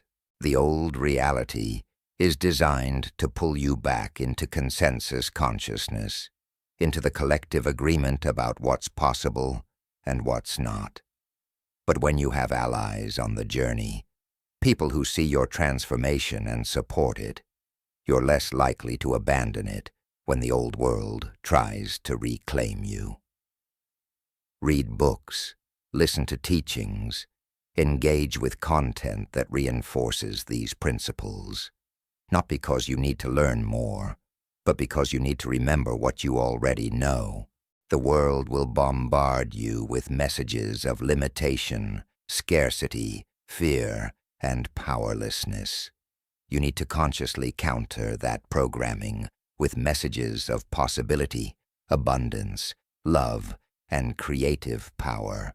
You need to keep feeding your consciousness with the frequency you want to embody, rather than passively absorbing whatever frequency the world is broadcasting. But perhaps most importantly, trust the process. Trust that the transformation is real even when evidence hasn't appeared yet. Trust that the new patterns are forming even when old patterns resurface. Trust that the portal remains open even when you can't feel it in a particular moment. Trust is not blind faith. Trust is the recognition that consciousness precedes form, that frequency determines experience, that being creates having. Trust is staying committed to the transformation, even through the gap between internal shift and external reflection. Let me tell you about a man named Michael who experienced exactly this gap. Michael had a profound transformation during a workshop, similar to what you've experienced tonight. He felt it deeply. He knew something fundamental had changed. But when he returned to his regular life, nothing seemed different. His job still frustrated him. His relationships still challenged him. His finances still stressed him. For weeks, he saw no evidence of transformation in his external reality. Many people would have given up at that point. They would have concluded that the transformation was just a temporary feeling, that real life was too strong for consciousness to overcome. But Michael did something different. He chose to maintain the frequency anyway. Every morning he woke as the transformed version of himself. Every day, he embodied the new identity regardless of what circumstances reflected. Every night, he fell asleep in the vortex of his desires fulfilled. He kept choosing the transformation even when nothing external confirmed it. And then after about 6 weeks, everything shifted. Not gradually, but suddenly. He received a job offer that was perfect for him. A relationship that had been struggling suddenly deepened and healed. Money started flowing in unexpected ways. But here's what Michael told me that reveals the deeper truth. The external changes were wonderful, but they weren't actually what mattered most. What mattered was that I proved to myself that I could maintain a frequency regardless of circumstances. I discovered that I didn't need evidence to be the person I wanted to be. I could just be that person, and eventually reality had to catch up. That was the real transformation. Everything else was just confirmation. This is the secret of keeping the portal open. You don't need external confirmation to maintain internal transformation. You maintain the transformation because you've recognized the truth of who you are. And that truth doesn't depend on circumstances. You are not your results. You are the consciousness creating results. You are not your circumstances. You are the frequency collapsing circumstances. You are not waiting for reality to change so you can feel differently. You're feeling differently, so reality must change. As you move forward from this night, there will be moments of doubt. Thoughts will arise like, did anything really change? Or, maybe I'm just fooling myself. When these thoughts appear, don't fight them. Don't try to convince yourself they're wrong. Simply observe them as old programming, trying to reassert itself, and then gently return to the frequency. Feel again the feeling of your desires fulfilled. Embody again the identity of your highest self. Enter again the vortex, where you are already everything you're becoming. The doubt doesn't mean you've lost the transformation. It means you're being given another opportunity to choose it. There will also be moments of pure clarity, Moments when the transformation feels so real and obvious that you wonder how you ever believed in limitation. Moments when synchronicities align perfectly, when manifestations appear effortlessly, when you feel completely in flow with life. These moments are not random. They're not luck. They're the natural result of maintaining the frequency. They're evidence that you're living from the portal, that you're collapsing quantum possibilities into physical reality, that you're being the transformation rather than seeking it. Celebrate these moments, but don't become dependent on them. Don't make them necessary for maintaining the transformation. Because if you only believe in the transformation when things are flowing easily, you'll abandon it the moment challenges arise. The transformation is real whether you're experiencing evidence of it or not. The portal is open whether you can feel it in every moment or not. Your job is not to make the transformation work. Your job is to keep choosing it until it becomes so natural that you no longer have to choose it. It simply is who you are. And eventually that's exactly what happens. Eventually the new identity stops being something you're practicing and starts being who you've become. Eventually, the elevated frequency stops being something you're generating and starts being your natural emanation. Eventually, the vortex stops being somewhere you enter and starts being where you live. Eventually, the transformation stops being something you're doing and starts being what you are. That's when you realize the deepest truth of all. There was never anything to transform. The infinite, abundant, powerful, creative, loving being you've become was who you always were. You didn't create a new self. You removed the illusions that were hiding your true self. You didn't gain power. You remembered the power you always had. You didn't attract abundance. You recognized that you are abundance. The portal didn't open tonight. You realized you are the portal, always open, always available, always ready to collapse the infinite possibility into manifest reality. This is the completion of the journey and the beginning of the true adventure. You've crossed the threshold. You've passed through the portal. You've transformed at the deepest level. And now you stand on the other side, in a reality where anything is possible, where you are the creator of your experience, where limitations are just old stories you no longer believe. The world needs you to live from this truth, not just for yourself, but for everyone whose life you touch. Because when you live from the portal, when you embody the transformation, when you demonstrate that consciousness creates reality, you give permission to others to do the same. You become a beacon, showing what's possible when a human being remembers who they truly are. Your transformation ripples out, affecting everyone around you in ways you may never fully know. So as you drift into sleep now, as you let yourself fully relax into the completion of this journey, know that you are not the same person who began listening hours ago. You have died and been reborn. You have released limitation and embraced infinity. You have dissolved the old and activated the new.